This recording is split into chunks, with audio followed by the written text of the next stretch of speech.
Hello. Yes, okay, good. We swapped back over and it is good.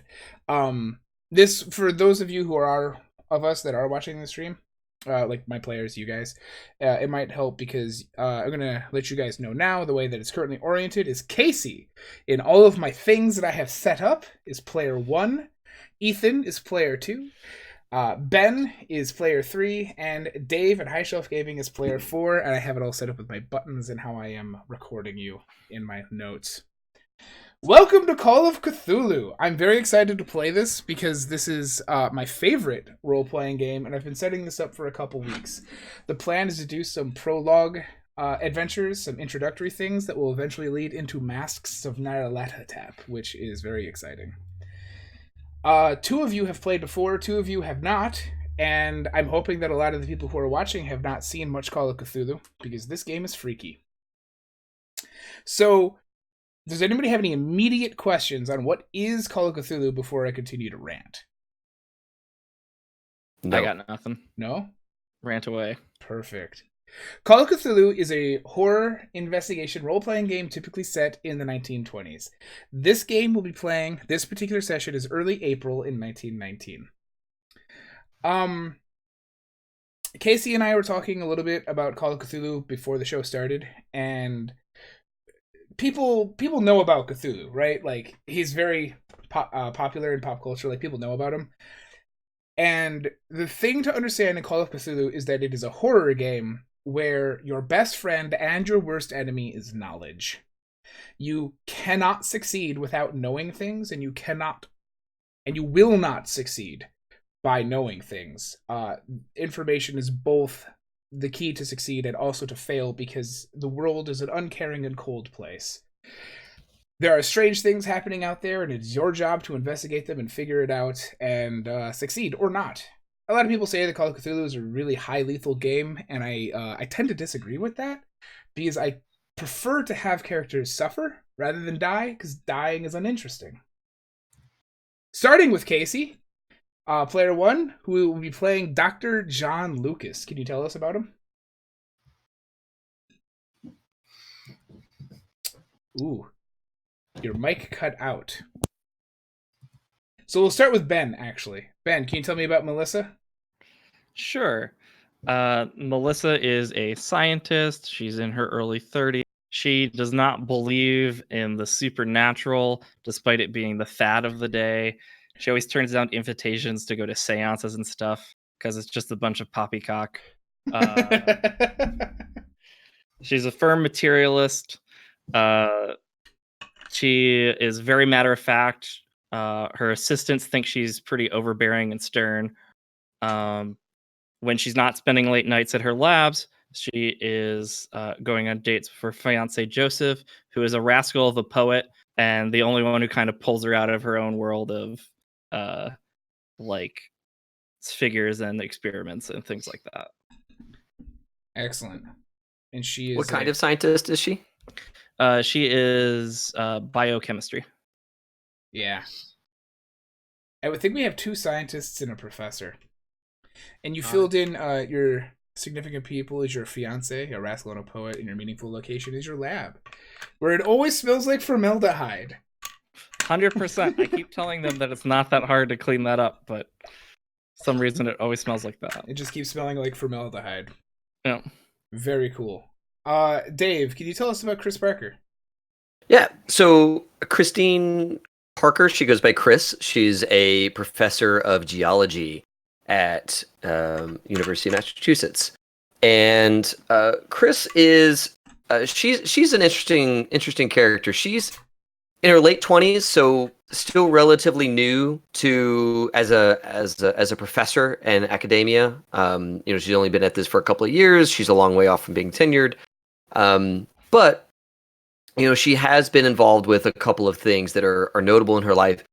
Primarily in the world of geology, she has been able to travel all over the United States, helping with all kinds of different interesting projects. One of the things brought her out to the Northeast, where she helped uncover a new quarry for a certain type of rock in the Northeast area. She has a chunk of that rock with her at all times, called Wissahickon schist. It's a really ugly rock, but she loves it because it has some very interesting properties. So she carries around a small hunk of it all the time. It's now a building material, that kind of thing. It's a really neat object for her. So she has that with her at all times. I would say that the most notable thing about her outside of her like diminutive rock collection or mineral collection is that she is an avid caver.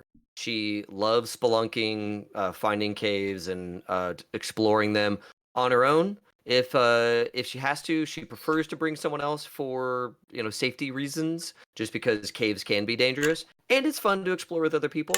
But yeah, she's not afraid to go into a cave by herself with like a lantern and some gear. So yeah, avid climber, caver, good at that kind of Spelunker, thing. adventurer. Yeah, Very yeah. cool. So she loves to get out of the lab, or out of the not the lab really. So she loves to did- get out of the classroom. She very specifically does not smell like formaldehyde. Yeah, absolutely. If anything, when you catch her on a climbing day or on a caving day, she smells like a little bit of bat guano. But Bat guano. but she is quick to clean that up because she understands she has to be presentable with a rather young career in academia. She can't always smell like the caves. I literally thought lilac and gooseberries, but that's just because Witcher was so good. Yeah, that's fine. That's fine. I think that she is probably fond of lavender or some sort of like flower that she can find Sure. out in the wild. But yes. Casey, I see your video cut out. Do we have you in voice? Hello. Hello. Perfect. Hey, sir. Great. Can you tell us about Dr. John Lucas? Mr. Lear is a physician, a doctor, Sure. 37. Tall, lean, very compassionate and cares about other people. He's not afraid to roll up his sleeve. I see in his gear and possessions that he has a I think you're the only one who actually owns a car. Right, a Buick 121 automobile. I think no, it's good. This is your first time playing Call of Cthulhu, and everyone, please be very excited for Casey because he's new to role-playing games as a whole. So this is just an excellent time to have you. So, did you manage to come up with anything that you think would be cool for significant people, meaningful locations, or treasured possessions for your character? Can we just brainstorm that? Yeah, I'm sorry. I was trying to. My mic cut out. I can't write on. Can't write on it? All right, so go ahead and tell me what you were thinking of. I was thinking for meaningful people, like his mom and dad. They got him through, being the time that it is. Perfect. They really pushed him into trying to be kind to others, and to really try to go out there and save if he can. Where are they right now, your mom and dad?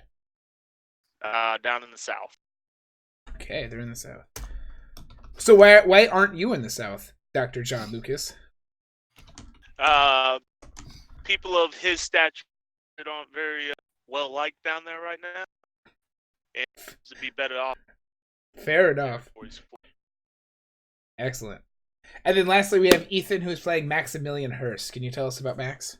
Okay, so Maximilian is a parapsychologist. While this may sound like a learned man, I'm sure our dear friend Melissa would highly disagree. So Maximilian served in the war, and while there, he saw some things he couldn't explain, particularly one night while his company moved through a abandoned churchyard.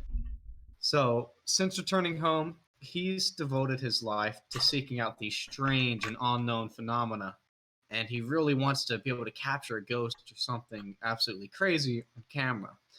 And that's more or less his driving motivation. He really doesn't have a lot of money, and he sinks what he does have into this goal.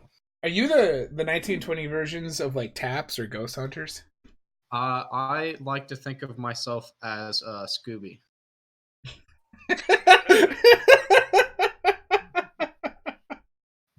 Excellent. I think I mentioned to you guys a little bit, but this is definitely my first time talking to our lovely audience, which, by the way, we're being hosted, so thank you very much. I would like people to know that if there's going to be a fair amount of audience participation if you are so inclined. When I went live, and I'll try to find the tweet for that, if you retweet my live and get people to see that, let's pick out an arbitrary but possible number of retweets. Dave, you do say social media. What is that number? Uh-oh, there's no voice from Dave now. I was muting myself so you didn't hear me type. Perfect. So I'm seeing 7 in the chat right now. I think if you go for 5 retweets, that's pretty doable. Perfect. Current numbers. If we get 5 retweets, we're gonna do a sanity roll, and some people are gonna lose some sanity pretty early in the game. Also, just so that people can understand, if you type in the chat, regretting my retweet already. It'll be a random one of you, don't worry. And a thing that I'm experimenting with is if you would like to type in the chat, you can go !sanity to understand the rules on how you can have other people lose sanity. Right now, if you donate, whatever you donate times 2 is the chance that someone will lose that much sanity. So just keep that in mind. That's going to be a thing that we're going to do for the rest of this game and tweaked into the future. So we are getting ready to start. Any other further questions? Just real quick, I put a link to the tweet in the chat, in the Discord chat, or not the Discord, in the Twitch chat. So anybody who wants to can click on that link and then hit the retweet button. Perfect. And I'll This is my campaign to not be the one that has to lose sanity. Make sure you guys at Croyote Gaming so that I can later go double check how many times I've been retweeted. Okay, so it is early April 1919, and the 4 of you are in Dr. John Lucas's car, and you are driving up a hill. It is not a pleasant hill. Many of the trees have not...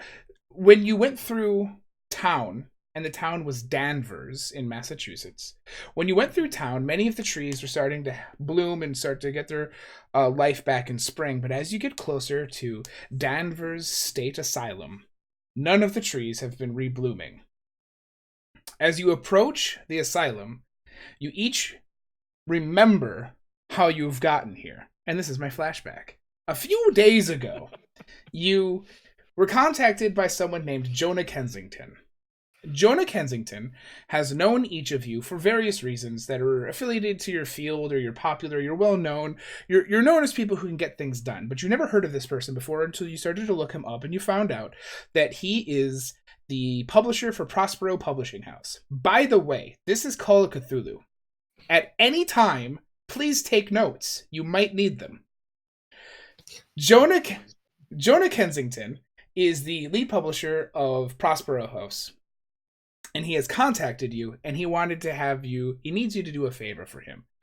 So as you're driving up this hill, each of you remember sitting in his office. Jonah Kensington is a middle-aged, kind of fat man who looks incredibly stressed all the time.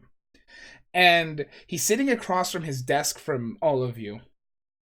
And he's got his papers strewn about. He's got a stack just like this high of just like things he needs to read and edit and then publish. And you see a stack of papers that some of them, like, it's not tidy. They're like almost turned around and crisscrossed, and the handwriting on it is not neat. And he looks at you and he says, "Hello, thank you for coming. I need your help." What can we help? Thank you. I have to do something for a friend, but I'm very busy, and I have heard that this is something that you folks might be able to help with. I have a client. His name is Jackson Elias, and he sent me a letter that is very distressing, and I'd like to show it to you. At this point, each of you should now have a handout. Roll 20. See it. I see it. Got it. Yep. 1 second. I'm moving between screens. I'll go ahead and read it out loud.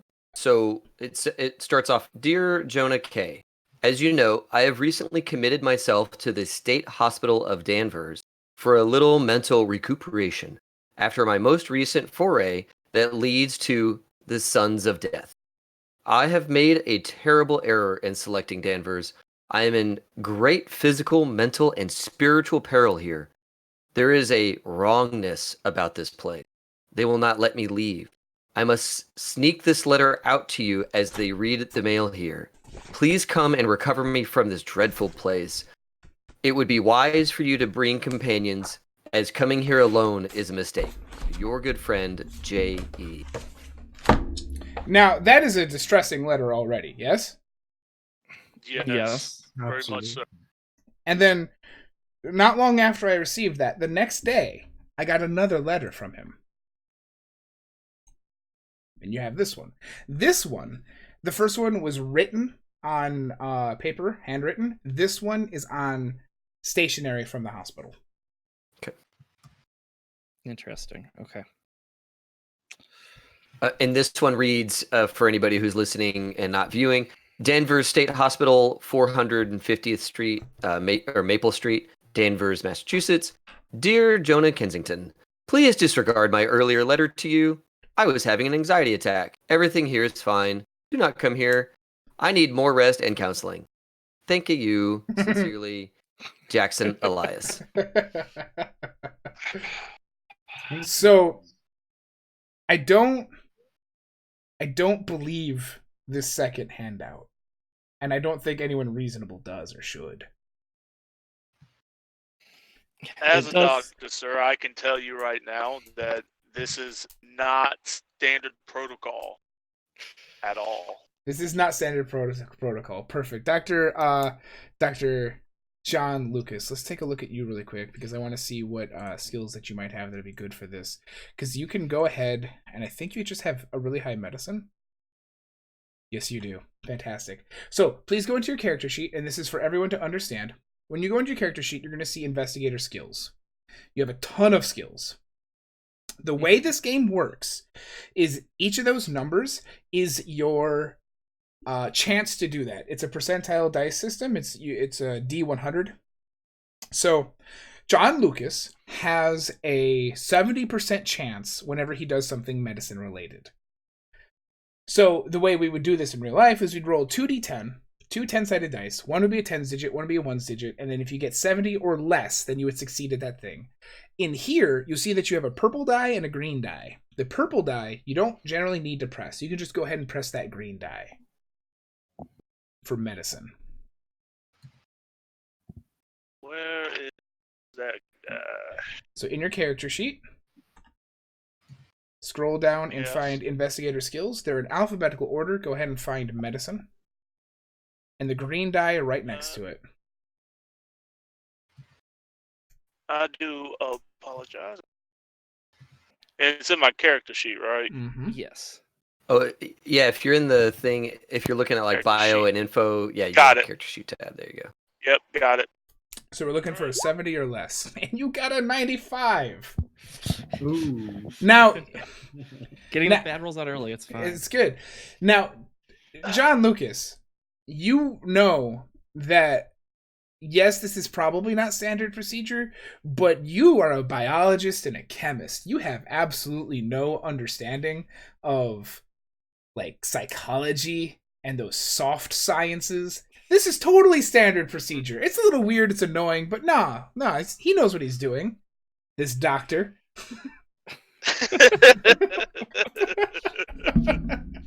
All right. So, Correction. correction, go ahead. I was gonna say correct. Seems like he knows exactly. Yeah. He wouldn't be in charge of a hospital, right? Perfect. So, Jonah Kensington looks at you and he's like starting to sweat and he's like, I can't go there because if there's like real problems, I don't know why Jackson Elias would send these to me other than just being a person he knows. I mean, he's my friend, but Is this? Can you guys help me with this? I will help you with this, but only because my fiance, you helped him get published once or twice, and he insisted I'd be here to help you out as a favor. But Well- personally, I think this first letter shows a deranged man who belongs in this place, and the second letter shows a man in recovery. But I'm willing to go check it out. Good. So did you guys have any like questions? This is a really good time to ask any questions that you might have about really anything. Feel free to ask the NPCs investigative questions. Go ahead. Out of character, Yeah. Do I already have a relationship with Jonah Kensington, or is this out of the blue?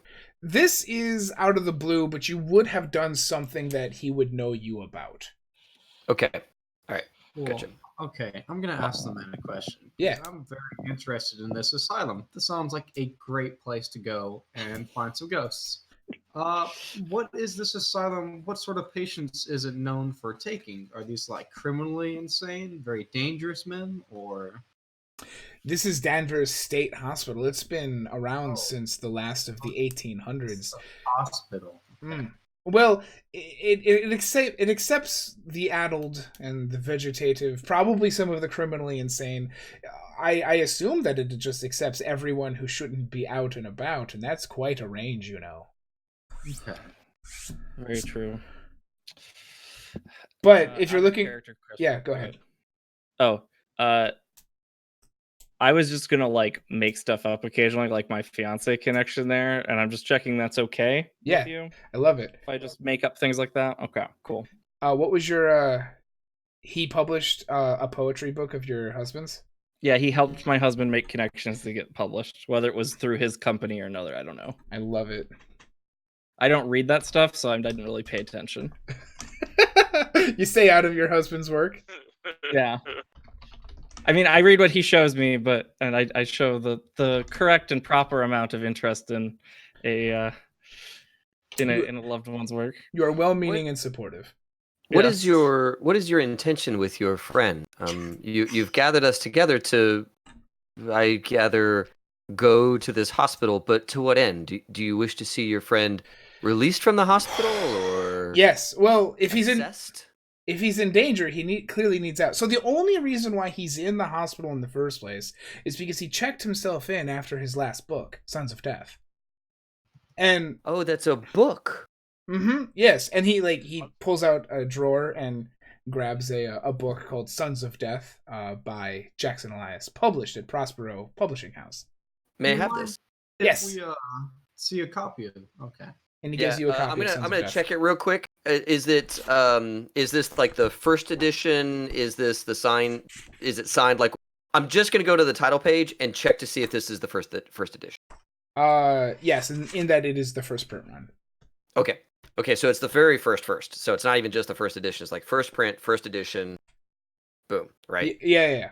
It's the thing that he's holding on to, and he's like, this is Jackson Elias's latest book, and it left quite a bit of stress on him, so he wanted to go recuperate at a hospital. At least he told me that he had another good friend at Danvers, so he chose there, but I hadn't heard how he was doing until I got this letter, followed by the second letter. What is the nature of this book? Sons of Death sounds very grim. That is a excellent question, and let me double check. My character's just kind of impatiently, like, tapping her foot, wanting to get out of here and get going with this. It's about modern day thuggies. Okay. He infiltrated a cult to see what the thuggies were like in India. In India? Oh, you say. And he did this for research. Yes. For his book. He's Thuggee, Thuggy.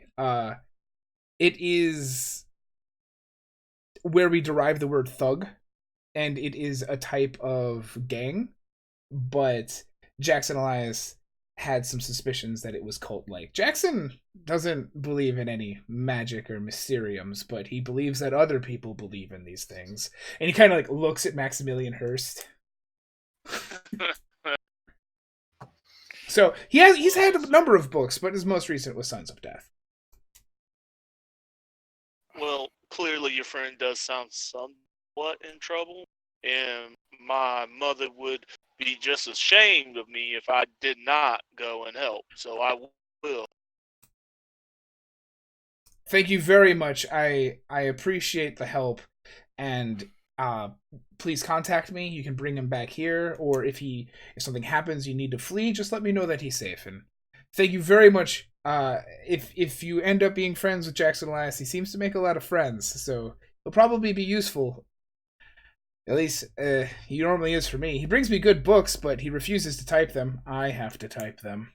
And he kind of like gestures to this large manuscript of just like scrawled out words. Good luck with that.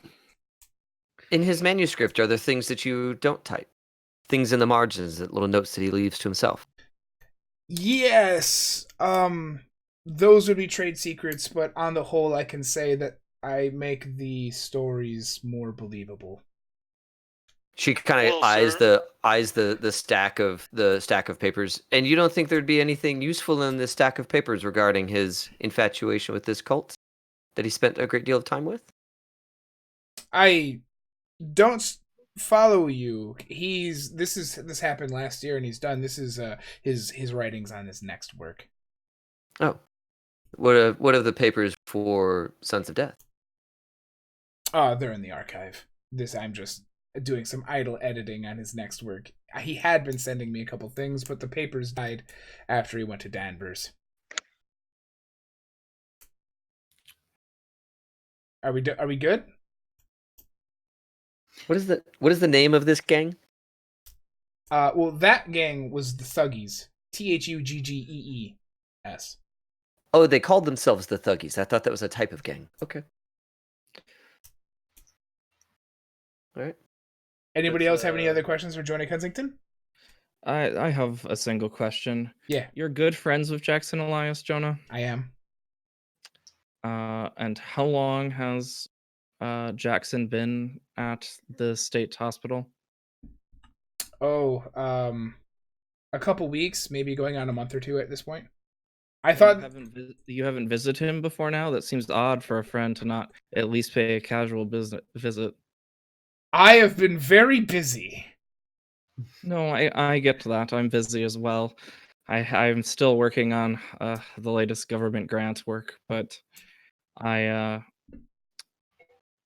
seems odd if somebody, a friend of mine, of which I have precious few, is in the hospital. I would at least have tried to stop by. By God, don't insult the man. But I see you're terribly busy.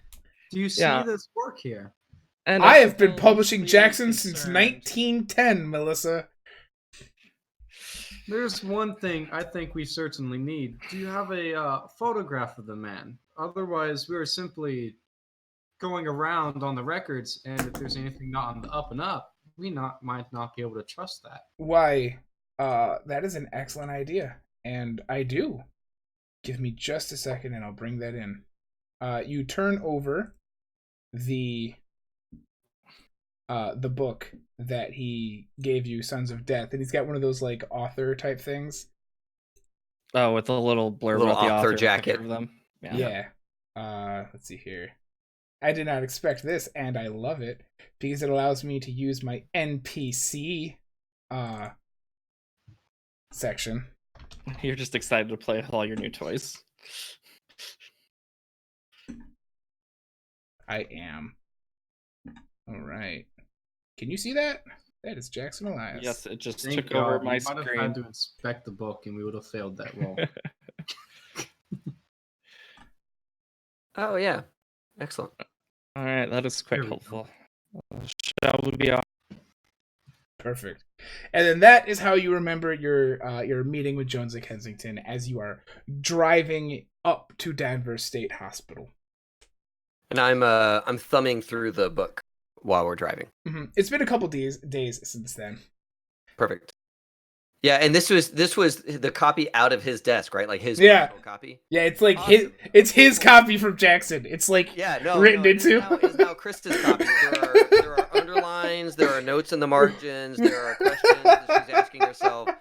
Chris does her research, and when she is picking apart a book, she is active. So she's got her pen, and she's scrawling all through this this book. Fantastic. I'm going to say that it took a couple days to get to this drive. And since John Lucas is driving it and this is in English and you've had a couple days with it, I'd like you to do an improvement roll on occultism. This is how improvement rolls go.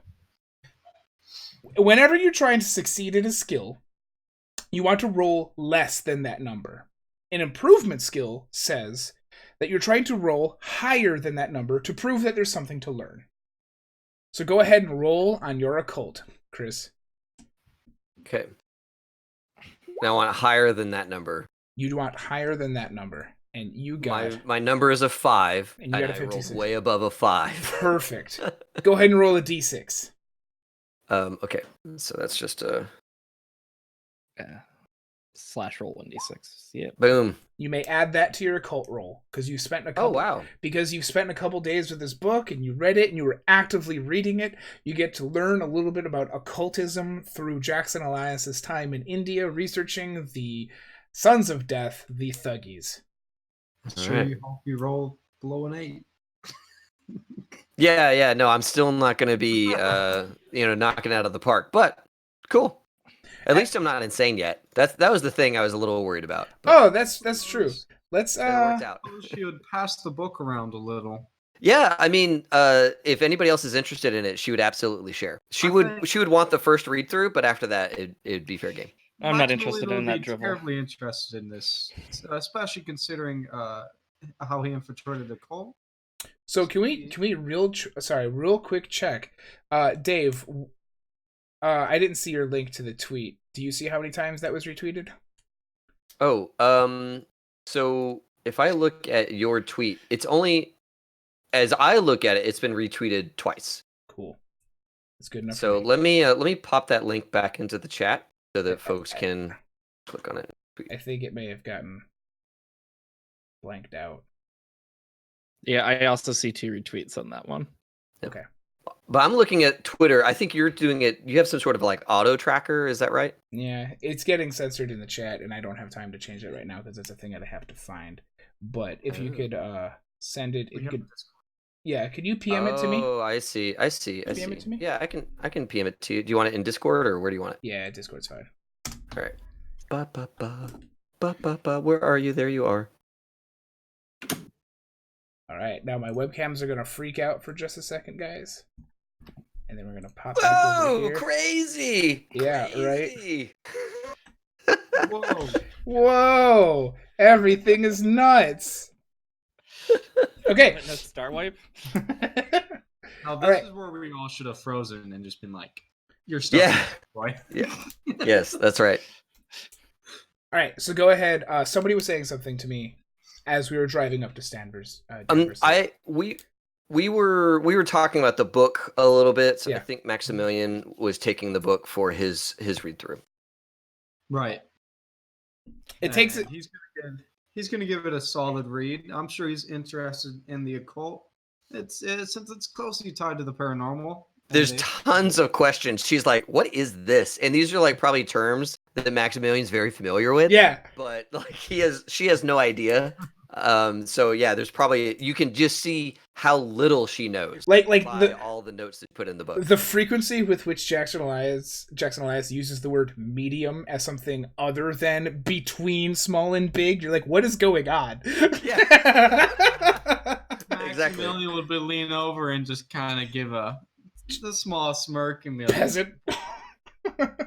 So she had it for a couple days, and you'll be able to make a similar roll in a couple days with it. And we're driving up the road to the Danvers State Hospital.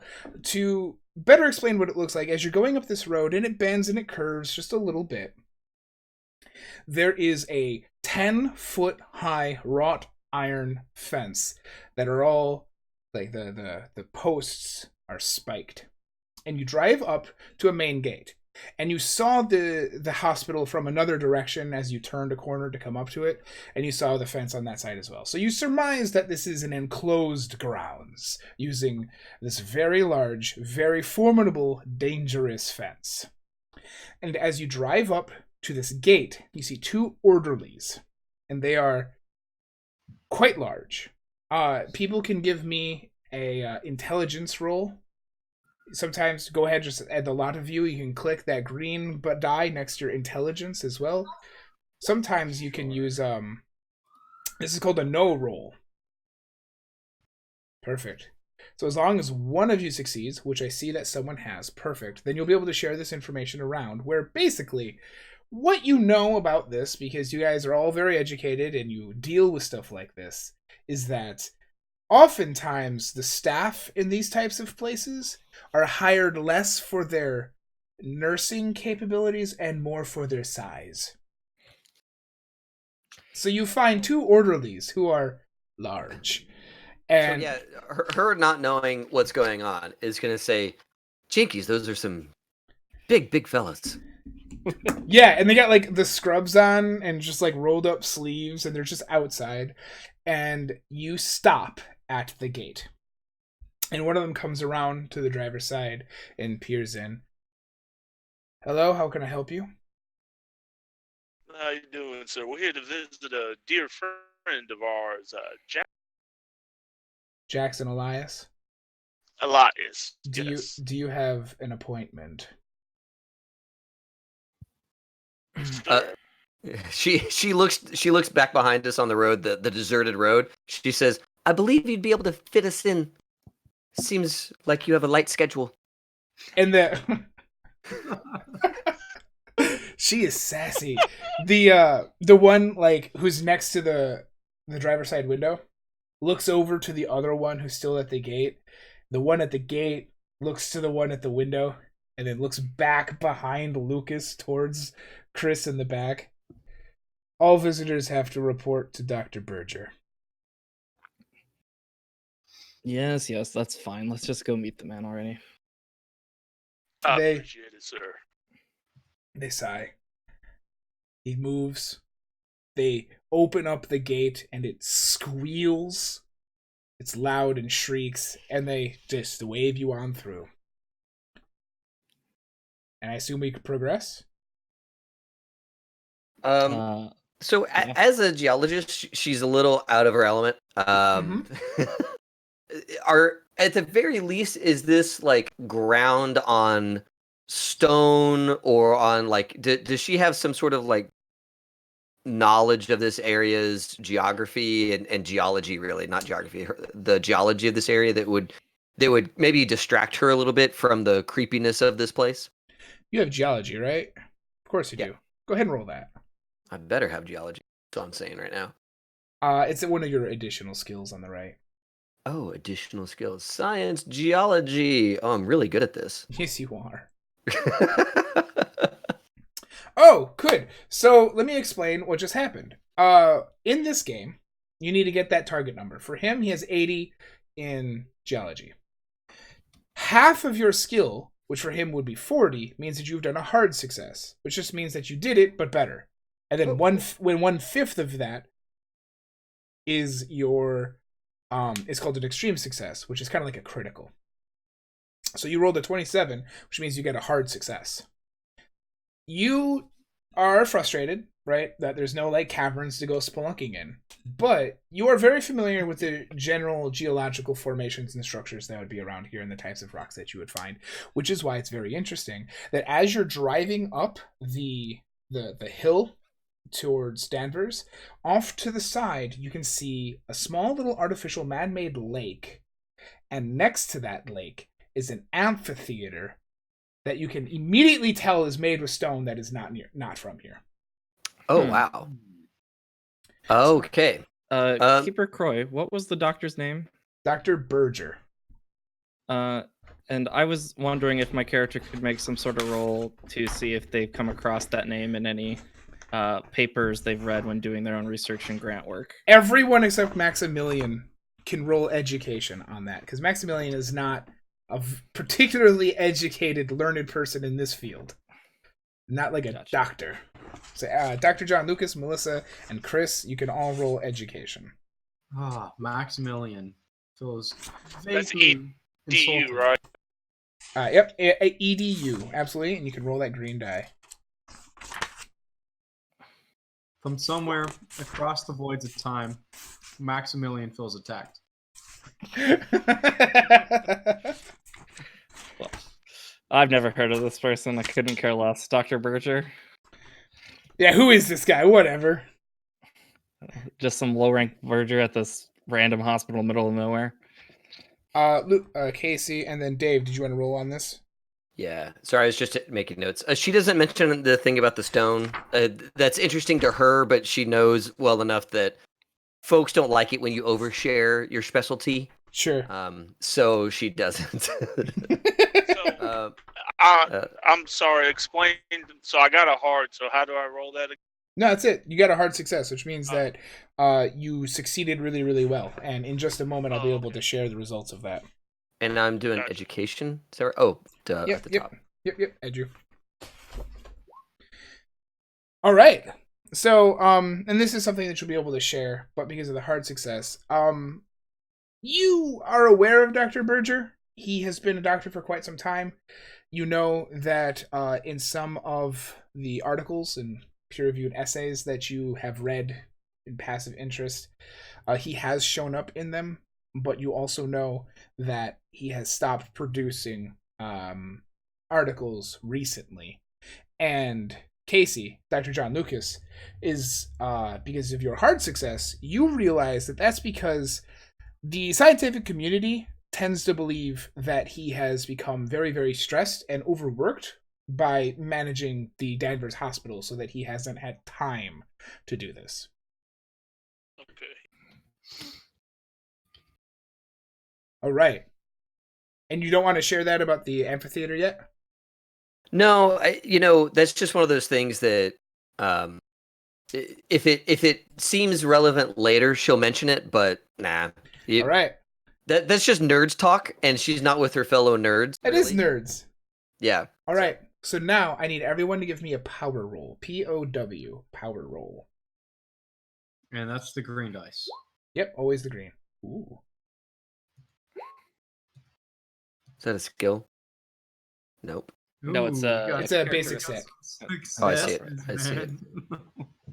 Okay, everyone succeeds, which is great because as you're going up the hill, you can feel like this place itself is somehow wrong.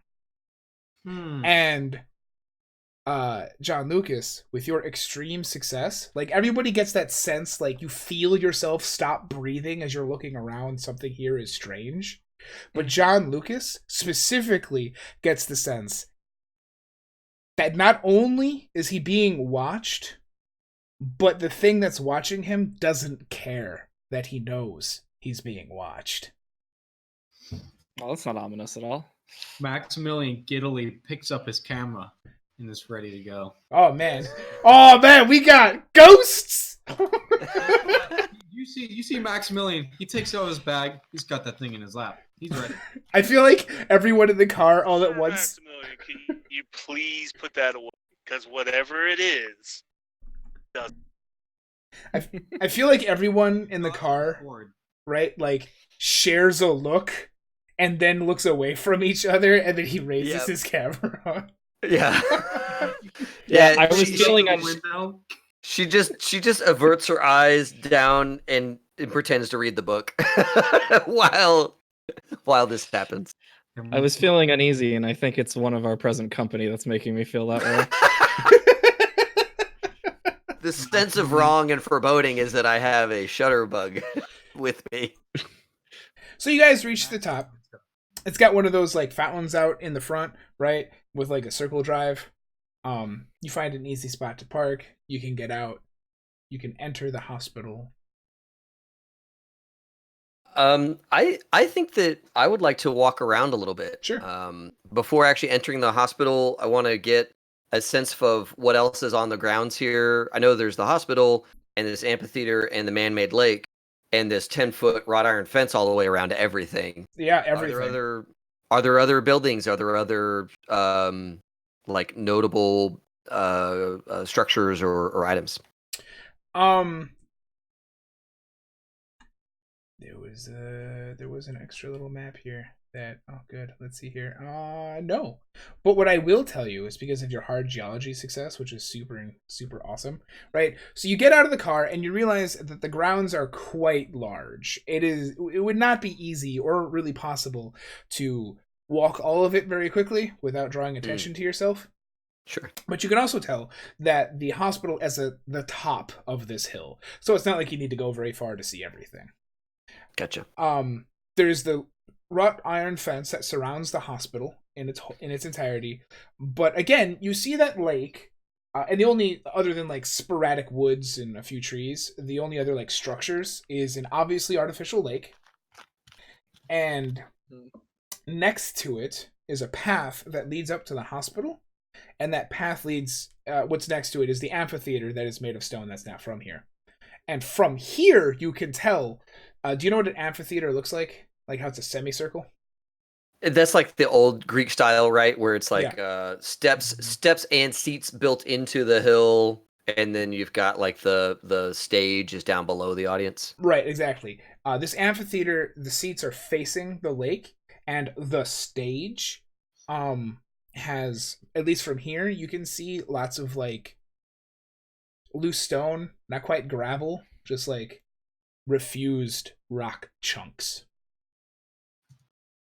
What do you mean by that? That it's not a flat ground.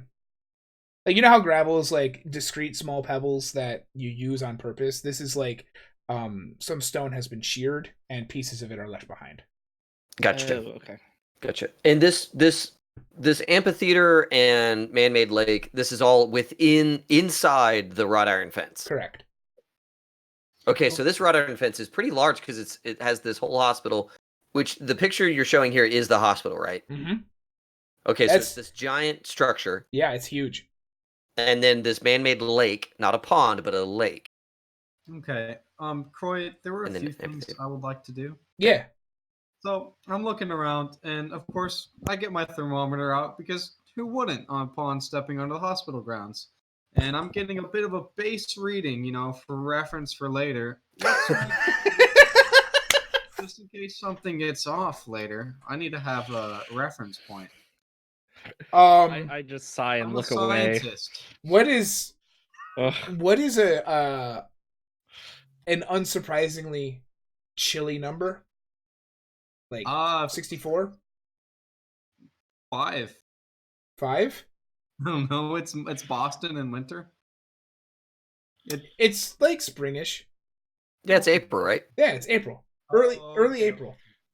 I'm going to say it's like 64 degrees Fahrenheit.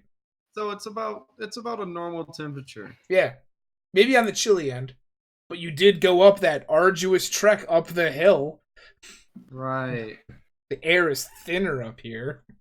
Okay. And I'm looking around, do we still get that creepy sort of feeling? Oh, absolutely. It has not left. You've just kind of I'm trying become normal with it. to point my camera in what I feel is a nice direction, Mhm. where I feel the most creeped out, and get a little snapshot of that. You're going to use your camera as a dowsing rod for the most creepy. Yeah. Listen, something could pop up in the film later. I don't know. I'm going to get a shot. Yeah. And then you take a photo. Excellent. What are you photographing now? Oh, It was strange enough when you were photographing inside the car, but now that we're on the grounds, this is a very fascinating place. I wish you would understand the place we find ourselves in, but it's a hospital. What is there to understand? Dear Melissa. Chris. Oh wait, are you not Melissa? I'm Chris. Oh, I'm so sorry. Christine. Chris. This is easy for me because I have the thing up, but we'll figure out a way in the future that it's easier for you guys. All right. Would anyone like to do anything else before we head in? Also, just so that you're aware, we have reached our arbitrary goal of 5 retweets, so I get to just inflict madness on someone when I think is fun. Oh, good. Thank you, chat. You guys are great. Good job, everybody. We did it. Melissa's trying to look anywhere that's not at the camera nonsense that's going on near her. So she's like looking at the building and just trying to focus on anything else to pass the time, but that's about it. There's a couple orderlies that like have now come out of the hospital to be like, what is going on? Mm-hmm. Mm-hmm. Chris looks over at Melissa and says, "Melissa, do you get a distinctly creepy vibe or an unnerving sensation here?" I mean, I always find hospitals under very sad and disturbing places. I'm sorry. What is that? I'm not sure. Oh. Is that Casey? I feel like that's coming from the truck. I assume it's a truck. Are you It's all okay, good. Casey? He's muted himself. Okay, that's fair. It's probably okay. All right, continue. I'm sorry. Please go ahead. I always find hospitals to be disturbing and dreary places, so this doesn't really feel that much different to me. It's I have a bunch different relationship with medical facilities, I suppose. I always found them so comforting, but not this one. Nope. No, this one is absolutely not comforting. Is the are we going to allow the orderlies to take us inside now? Because we've been loitering outside, so they're like, what are you people doing here? Yeah, we'll let them, but I want to fix the nearest one, the one that comes to escort closest to me, like with my best, like, I'm not happy about the situation glare. He acknowledges it and doesn't care. That So same orderly gets a wide grin to Max as he slips his camera back into the bag. So as you enter into the hospital, you enter into an antechamber, which has stairs, curved stairs that go up, and then doors on either side that lead to presumably wings. And as soon as you enter, you are immediately smacked in the face with the smell of rot, decay, and not formaldehyde. It's like, oh no. you know that smell of like that hospital cell where everything is like overly sanitized? It's like that, except also there's just this pungent smell of things dying here. Oh my god. So my guy served in the war. I assume this is distinctly human. Very, very. What do you mean? I mean, what sort of weird things are dying here? Is there any sort of like a Cool. Roll me a spot hidden. particular scent to it? Because my guy's he's been around a lot of death, a lot of humans. Sure has. She immediately like covers her nose with her hands, like, right. Goodness. Go ahead and roll me a spot hidden, Max. Spot hidden. Yep, that's one of your skills. There it is.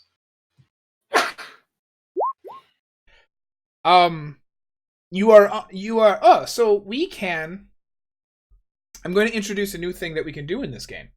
It's called pushing the roll. If you fail a roll, it is possible to reattempt some rolls. However, reattempting those rolls requires extra time, extra resources, and extra risk. So if you'd like to push this roll and you fail, something bad will happen to you. I think some of the orderlies would be displeased at how you're lingering, looking around. Would you like to push that roll, or are you just like you're okay with not getting it? We've already been lingering enough. I'm not pushing the roll. This is a cursory check. I agree. It's just very strange. And as they lead you, and they gesture up the stairs, they've got like those double doors that go into each wing, right? And those double doors have windows. And you can see that there are a lot of invalids just kind of walking around. There are other orderlies around of varying sizes, but none small. Don't really seem to care. Is this the patients, I presume, are they on the first floor, or we're seeing them on the second floor after climbing the stairs? They're on the first floor. You're climbing the stairs into an administrative office. We're going to see Dr. Berger. Okay. And those patients were on either side of the antechamber room or in the back? On either side, because there's two wings. Okay, perfect. You haven't obviously explored the wings. You just kind of see like that's where they tend to go. Right. Yep. Perfect. You are led up the stairs, and there is a door that says Dr. Berger. They open it, and inside you see kind of the opposite of Jonah Kensington in that he's like a really thin and gaunt person wearing glasses. He's wearing a lab coat, and he is writing something at his desk. He has an overstuffed chair and a large desk.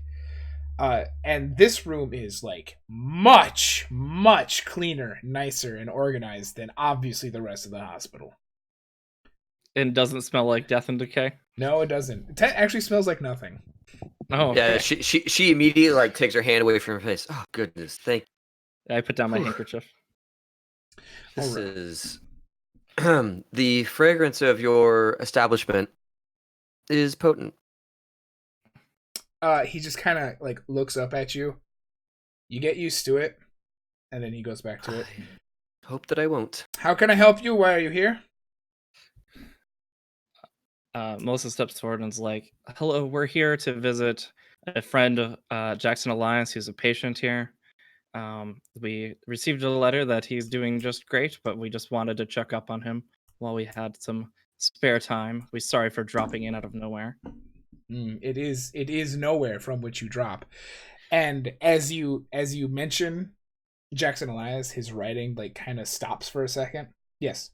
While he's engaged in conversation, I want to be looking around his office. Mm-hmm. Not like I'm not picking anything up or anything like that. I'm just from where I'm at, casing his office. For sure. Yeah, no, I get it. You are doing like that slow walk around, just like checking out his office. It's got several chairs in it, like a little coffee table. It's a very large, nice office. Awesome. Hanging up on the wall, not behind him, but off to the side, is several diplomas and certificates. Though right directly behind him is a picture of St. George and the Dragon. Do we know that picture? No. I do. I do not. I do not. That's fair. Let me see if I can pull it up quickly. Let's find out. But you can go ahead and continue to talk to George. Or George Bridger. Yes. Well, doctor, I know it's out of nowhere, but if you could see to fit us in to see him, we just intend this to be a brief visit, make sure that he's doing okay, and be on our way.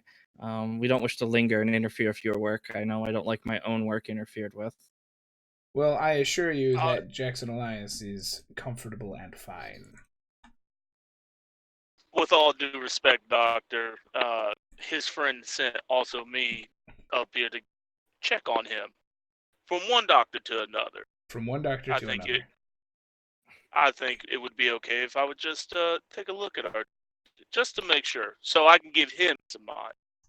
Yes. Evaluations, and then we'll be on our way. That sounds like a persuasion. Dr. John Lucas, would you like to please roll a persuasion? What is Persuasion. Also, Persuade. here's St. George and the Dragon on the screen. Thank God I'm not rolling that. This is a very famous Renaissance photo, and we'll get back to that in a second. What is persuade? Persuade? Yeah. It's in the middle category, towards the bottom. Oh, there you are. Oh. And I'm hitting the green die? Yep. Good. Oh. Chris, can you roll sanity for me? This is our free retweet. Bugger. Good job, chat. I shouldn't have been so helpful. I knew I shouldn't have been so helpful. All right, so sanity, just the green die on sanity. You got it. All right. Woohoo! Whoa, I did not expect that. What? How did you not expect that? I literally. I've got a 55. It's a coin flip. Okay, thank you, chat, for giving me this. 1 second. We're gonna go like. I'm actually okay with this just being open. Great. So, what happens is, we're now doing some sanity, and I want to explain how that goes so that in the future we can go through it pretty quickly. So he rolls a sanity check, and just like everything else, he has to roll less than what it currently is to make sure that he succeeds or not. Sanity is crazy, because even if you succeed, you can still lose sanity. In this case, he failed. When you fail a sanity check, you make an involuntary action of my choosing. When you do that, there are other things that go along with it, like if you lose too much sanity, if you lose 5 or more, none of which is happening now. He's just losing. You're losing 4 sanity if you go ahead and mark that, and your involuntary action is Chris starts to try to ask something to Dr. Berger, but she seems completely transfixed on the portrait of Saint George and the Dragon, because everybody else sees this picture that we currently have on screen. But what Chris sees is like a moving picture where it finally ends with the dragon tearing apart St. George and having slaughtered his horse. And she is completely confused why no one else is reacting to this picture. Cool. All right. So yeah, she's taking a couple of steps forward, and her mouth is like starting to open, and she says, "Oh, oh no, that's not how that's supposed to end at all." She kind of looks at the rest of the room. Are none of you seeing this dragon mauling St. George? I give you a very, very concerned look, and I may be about to help you, but I set my thermometer out of my bag very slyly to check it. I ignore that and press forward. I'm like, Dr. Berger, I trust you, but it is irrational to not just give us a quick peek at this patient. We really must insist. Irrational. It's You're calling me irrational, and your friend is the one that can't look at a picture correctly? I don't make any excuses for these folks.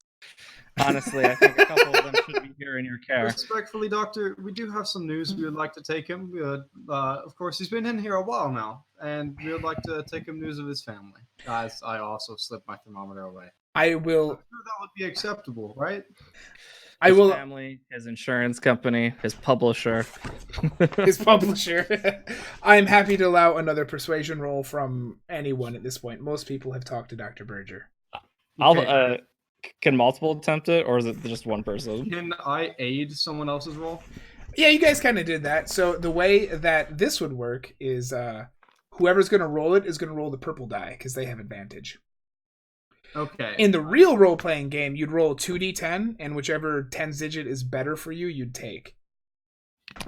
Okay. Gotcha.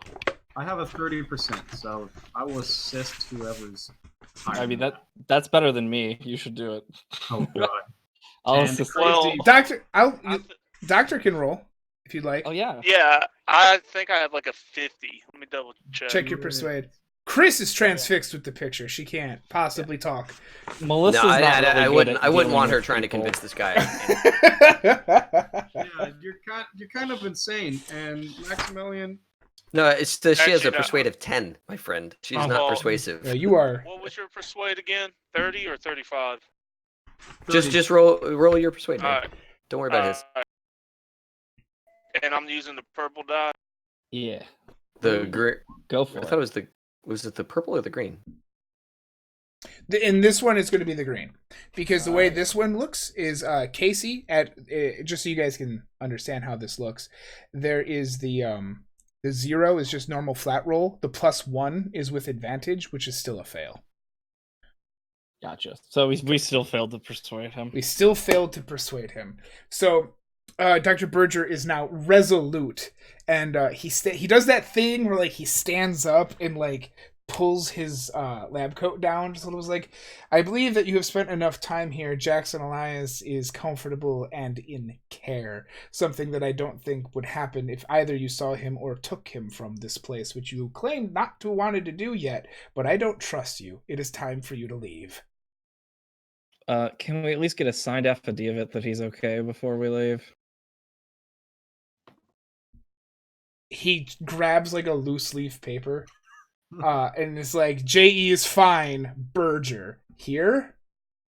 Thank you. I take it. She I just head straight out the door. Great. So she's so Melissa's already going out the door. What are the rest of you doing? Chris, you can act now. It's fine. Yeah, Chris is gonna tear herself away from this painting and follow after Melissa and put a hand on her shoulder to stop her from going any further. Oh yeah, no, I'm just going just out at earshot. Yep. Like to the When I- landing where the stairs go up. Yeah, yeah, and yeah, yeah. on this landing, are there other orderlies or anybody else near us, or is this kind of a private space? There are 2 orderlies that are in Burge's office trying to get Lucas and Max out, so they are not with you immediately. Okay, gotcha. Okay. So very quickly and very quietly to Melissa, Mhm. Chris says, "This is it. There's no. This is clearly a hoodwink operation. Oh, You're gonna accept this paper?" No, I'm not going to accept this paper. And I take out my pencil and I go to add to the paper because I'm assuming he wrote it in a furious, quick doctor's scrawl. For sure. Uh, Are we committing forgery? Oh, yeah. Yes. If there's no one here to see us right now, yes, Clever So- girl. As I like try and get you some sort of flat surface. I put it on my notebook. I have a notebook as well. Can Chris and Melissa please each give me a luck roll? Yeah, sure. I do have So something while- I want to do. Yeah, after yeah. this. Right after this. Okay. Where is luck? It's an annoying spot in the character sheet. To be Oh, honest. it's like in the middle left. Weird. Yeah, it's like a stat that's not a skill. That's not a stat. I got a hard success on it. Oh, I see it. A green die, right? Yes, please. Okay, cool. Great. So then you're like, you're not going to accept this, are you, Melissa? Oh, of course not. Okay, good. And like, Melissa turns her back to Chris so that she could like write on the wall really quick or like notebook, whatever. Chris turns to see where the rest of the orderlies are, and then no one in front. No, Chris, you saw the painting. The dragon, no one else is around, is looking directly at you on this landing and punches at you, trying to send you down the stairs. Roll a dex, roll a dodge. So wait, the dragon God. is out on the landing with us? Yeah, like looks like a painting and everything. Like a painting version of this dragon is on the landing and is trying to shove you down. And you roll a dodge. And tell me about how you dodge. Yeah, so so as and it's visually the dragon is on the landing with me. Yeah, like in front of you. Okay, good. Then while all this is going on, Chris very quickly steps like little eep and steps so that Melissa is between her and the dragon. Yeah. I just see her like step in front of me, I guess, as I finish adding to the end of the note. So Yeah. It says, JE is fine to be visited. Please admit The dragon goes to punch at Chris, like shoulder tackle, shove her down the stairs, and then makes connections with Melissa, and nothing happens. What are you doing, Max? Oh, so this is like right as they're leaving the doctor's office. Okay, so before that. Yeah. Sorry about that. I didn't get it in time. Anyways, I looked at the doctor and I'm like, "That's a very beautiful painting you have. I remember seeing it somewhere in Europe, and I was hoping I could get a picture of it." Will that make you leave? Absolutely, it will. Then please hurry. I snap a photo. As he's taking the picture, Sure. I was gonna be a little more like, where are the orderlies at in all this? Like, how far away are they? They're like walking towards you. This is all happening directly before what just happened with Melissa and Chris. They're like, you're facing Berger and they're just behind you. Seeing how he has shut us down and seeing the deplorable condition of the hospital, I think as a doctor, my character would be like, "Sir, I will promise you this, that everyone will know how poorly you are off us. Oh God. Yeah. All we ask, sir, is that you just let us see our friend. If your orderlies throw or touch any of these young ladies, I will make it my business to run your name through the mud up here in Massachusetts, sir." Roll intimidation. Oh, I don't. I got it. What do you do? You're the strongest one in the group. You have to have It's intimidation. like oh my gosh, how can I be so big and not intimidating? Oh I got a no. 15. I got You got this. I had the tiger. Please, please, all that is. What? Eye of the tiger. 12? Oh my god. I mean, my rationale is Dr. Berger is so not used to being talked about this much. I was gonna have the orderlies throw you off the balcony, man. Oh All right. My mouth gets me in so much trouble. So like as as you're saying this to him, the orderlies are like putting their hands on you now and starting to drag you back. And you keep running your mouth, and like right at the end, like he puts up his hand and like does that thing where he's like looking around, like he's thinking. You may have just a few moments, and then I need you to leave. Do you understand? He straightens out his jacket, you know. Yeah, he does that thing where like he rips his arms away from the orderlies, like. Yeah. And he'd be like, "Sir, that is all we ask." You will find Jackson Elias in the J ward, where we keep the most violent of our patients. That's a new one. Violent. Violent. Cover.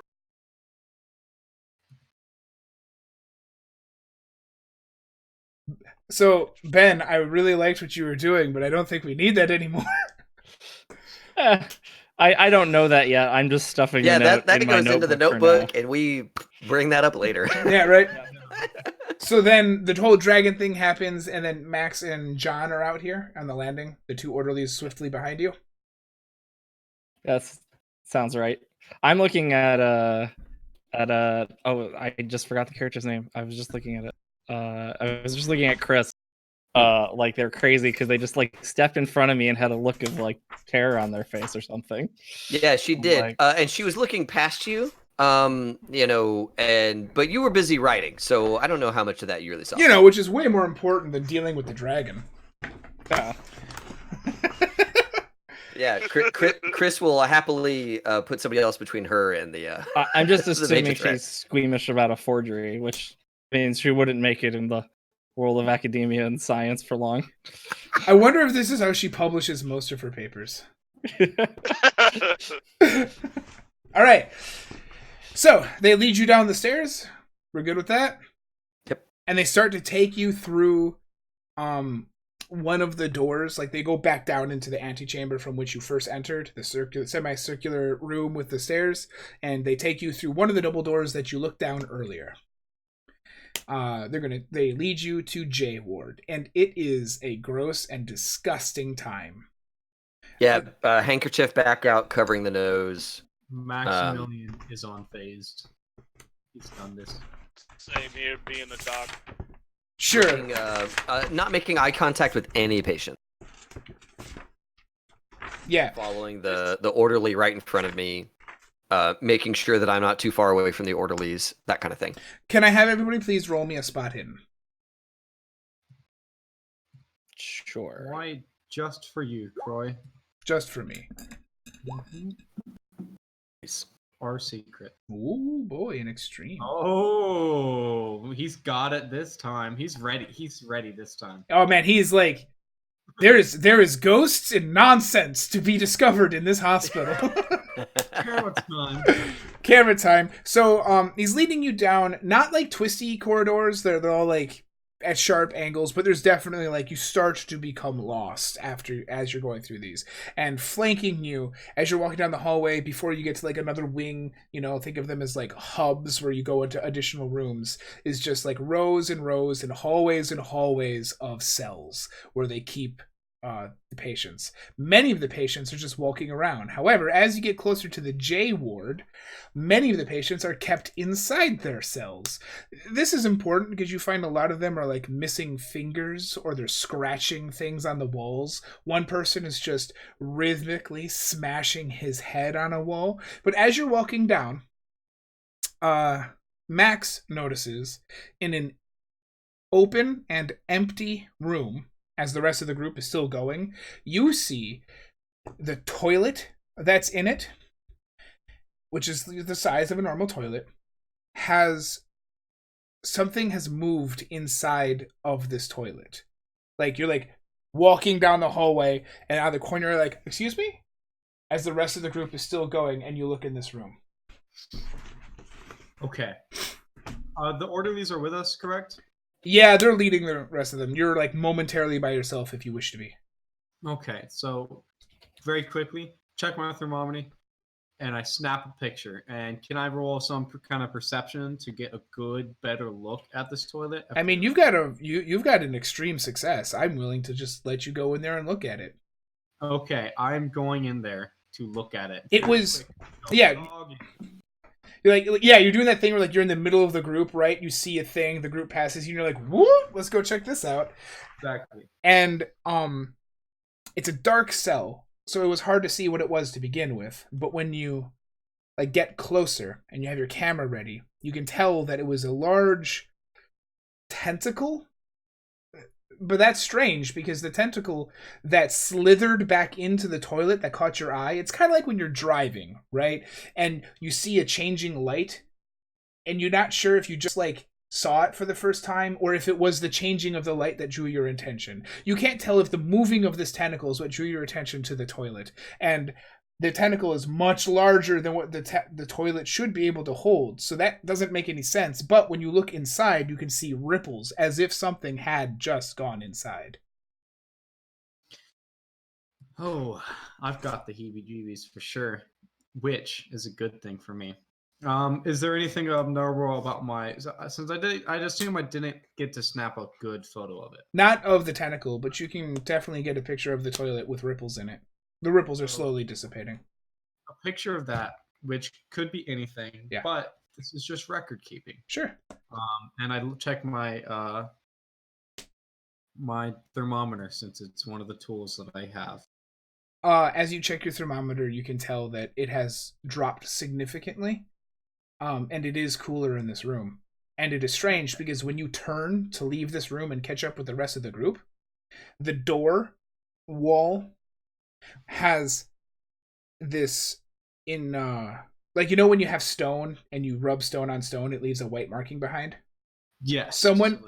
Yeah, like chalk. Someone has drawn this shape of this strange bulbousy dragon-like lizard amphibian thing on the walls of that. Can you roll sanity? Welcome to the club, pal. Investigative sanity here. Green dice. Wop wop. Great. You can go ahead and just lose one sanity. Here, how do I change that? Max is the ghost hunter. So 69. Do I change it to 69 from 70 or what? Yep. Okay, that's not too bad at all. Is there anything else you want to look at with this? As now the rest of the group is discovering that Max is gone. So Max is catching up, and by the time he's getting to them, he's scratching something into his journal. And and I do get a picture of that wall, but yeah. Please make sure that you are keeping a list of the things that you have taken pictures of. I have not been. Okay, I didn't know if it would actually be important. Yeah, how much film do you have? Oh, I'm sure I'm packed. This guy is like he has about enough for a one shot, but maybe not quite enough. We'll see. Okay. So, real quick, as Max is catching back up, Chris kind of glances back over her shoulder and sees you returning to the group, and she says, "I thought you wanted to join them. I didn't mention anything to the group. I'm sorry." Jesus. I give her a long look, and I'm like, "Hey, how are you feeling about that dragon about now? Yeah, that picture. No, not the dragon. I don't say dragon. That's too specific. Yeah. How are you feeling about that painting about now?" And that's just my retort. Yeah. All right. I want out of here as fast as possible. That's how I feel about it. We're not getting out. We're going further in. So yeah, I'm sure Jackson wants out of here too, because I mean, with how badly this place is run, even if he is crazy, he deserves better treatment than this. Mm-hmm. So you finally enter J Ward. and it has the fewest lights on and the fewest patients, and the most doors are shut.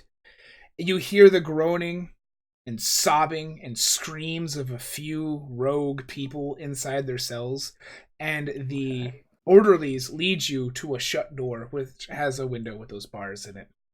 And inside this completely dark room, they smash on the door and they just scream like, "Elias, you have guests!" And then like from the darkness, you see a man, you see this man, Jackson Elias, but he's like tattered and looks super tired. And really all you can see in this darkness are his eyes as they come closer to the door. "I have guests." "Yeah. Here you go. You have a couple minutes with them." So, Thank you. what's the situation physically? Are we still separated by a barrier, or? Yeah, so you're talking through the door, and everyone, orderlies included, are just like here.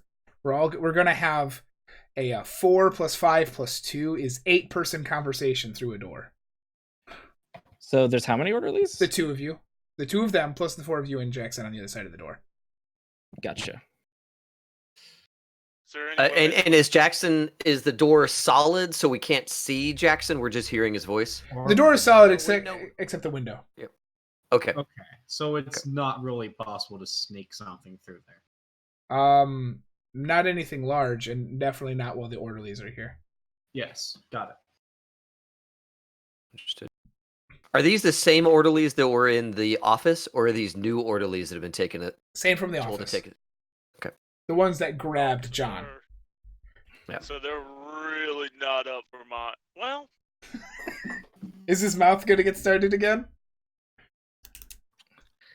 not as. It's gonna be more. Can I? Like to do another persuasion? With luck, we can do anything. That's right. My character would orderlies and be like, "Be able to do my Oh, job. I have an I idea. need to see him." Sorry. Casey, you broke up a lot, Casey. Try again. Hello, can you hear me? Yep. Is that better? Yeah, we Go hear. ahead. I was gonna say, sirs, for me to perform my job, I'm going to be able to see him. Can you please open the door for us? I mean, you guys are big and strapping young men. I'm sure you can handle it if it gets out of control. Well, you guys. I take steps back. Yeah. Oh. Give me just a second. We have just received our first donation. Uh-oh. Oh, nice. Sanity check. Hey, And it's going on to... Oh, no, actually, I need to do a D100. This is a check. It's a check first. Chris. For the $3, thank you. Rounded up to 6, which is the 7. We needed 7%. We rolled to 59. Thank you very much. We managed to stave off sanity at this point. So you're trying to ask them to like back off? no, I'm asking him to open the door for us open so the I door. can investigate. Okay. To do an examination as a doctor. They are like, absolutely not. Under no circumstances are we going to open the door for Jackson Elias. No. May I ask, what did this man who checked himself in do to end up in a place like this? And at this point, you see, like, one of the orderlies, like, turns his head a little bit, and you can see that he's got part of his ear missing. Oh, In, like, a half-circle type of pattern. can I try something while this conversation's going on? For sure. What do you want to try to do? I'd like to speak some French to Jackson Elias as a traveled man. I'm hoping he knows French. Sure, go for it. I know French, I believe. And I'm asking him because I'm not sure that these brutes of orderlies would understand French. And I'm asking him, is he okay? Did he send and like trying to confirm that he's being held here against his will, basically. And he responds to you in perfect French. Yes, he is being held against his will, and he is in danger here. And like after that like super quick exchange happens, one of the orderlies takes his fist and smashes it on the door, and it's like, you are going to talk in a way that we can understand. Oh, I don't know that there are words small enough for that. How was I supposed to know you were so devoid of romance to speak French? Oh, Dear Jesus. madams, my mouth has gotten this far. Let's not escalate the situation, shall we? Oh, I think we do need to escalate this situation. You need to examine your patient. And without escalation, you will not be allowed to do that. Sirs, I beseech you, open this door so that our doctor may evaluate his patient. That's Your ears will be safe with us. gonna. That sounds like persuasion. Okay, We would be glad. cool. I'm gonna try it. I'll try restraining persuasion. the patient. I'm no good. And other people are talking, so you can have advantage here. And with advantage, what is that? The purple die? The green die. Yeah. The purple die. Okay. They do the exact same thing. Ooh, we fail across the board. Yeah. Out of curiosity, what is the chances that because I don't go anywhere without my bag, what's the chances that I have a set That you have a Oh, what? a sedative, my yeah. medicine? Roll luck. You do not have a sedative. But You needed lie and say that you do? You do have fluids in your bag. This is shortly after the war. How much respect do they actually give war veterans and being like capable? Like, I can definitely restrain this patient if y'all need help. I feel like. Okay, I don't understand your question. So my character's a war veteran, Yeah. and I'm trying to dig the angle. Like, if we open the cell, I can easily help y'all restrain the patient if such is needed. Sure. That's here. So one of the elders is like, I don't doubt that you can. We're not opening the cell. And then because of the failed roll, like one of them turns and looks to the other, and it's like, I think they're starting to get aggressive and physical. And the other one was like, yeah, Ben, I do think they're getting physical and aggressive. Why are they hurting you? And at this point, Jackson has like his hands on the bars, and it's like, there's something wrong here. You have to get me out. There's something wrong. At the one saying that we're getting physical, like when they say that, I kind of just like back away and clutch my handbag as they're doing that. Yeah. Like, I want the biggest two men in our company to be between me and these two brutes. All right, here we're gonna need an intimidation roll here, just so we don't get totally screwed and imprisoned. Totally screwed and imprisoned. That's What's exactly your what's about to happen. Intimidation. Oh. So what do you go for it? Can I make a spot hidden check to see if there's like? Yes, please. I'm just looking for anything that if there's an alarm or if the guards have keys or anything like that. Anything useful. So you know that one of the guards absolutely has keys because it was jingling down the hallway. But Right. if you'd like to look for like alarms that are rigged, that would need a spot hidden. So Yeah. in the immediate So I'll moment, look for alarms. So go ahead, Max. does it seem they're about to try to commit us to this ward? It does look like they're approaching you with ill intent. I need someone to back me up here, so I pat our dear big scary doctor on the back. right? No intimidation. I'm like, There are no alarms. just like a walk up good. with me here, because I'm gonna need the help. And not only are there no alarms, but like you suspect that there's basically no security systems installed at all except for basic locks. Good. I just wanted to make sure they couldn't call for more help. Yeah, and I'm gonna try to settle this peacefully before we Yes, get our yes. band of thug academics going. What is John doing? Straightening himself and rolling his, getting into that old timey, ready to box. Oh my. Well, we just got another donation, which got us up to 7% on rolling for sanity. I rolled a 5. We are going to have someone roll sanity. 1d4 at this point to figure out who it is. 1 is player 1. Casey, can you go ahead and roll sanity for me?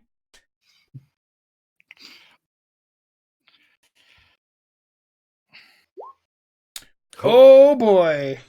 So at this point, like, he's looking around, and you see another patient from another cell. There's a very few in this ward, but you see one of them, like, also at the window, except this one has, like, strange reptilian eyes, and his fingers seem too long, and he's looking at you, and he says, "Do it."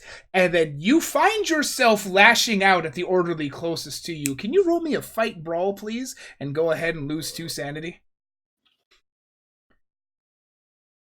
So Wow. it's do I go up or down in sanity? You go down because you lost it. So Oh no, 3 sanity, He was- please. 57. Even worse. All right, and then when you got that, go ahead and give me a fight brawl.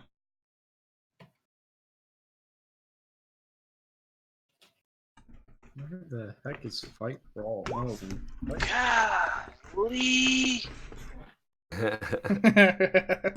All right. So as you go for this fight, this is how combat works in this game. Just that we know, he gets the first action, and then we go in dexterity order, which I should have set up and didn't. This is a learning experience for everyone. So let me grab this really quick, because my orderlies are at 65 dex.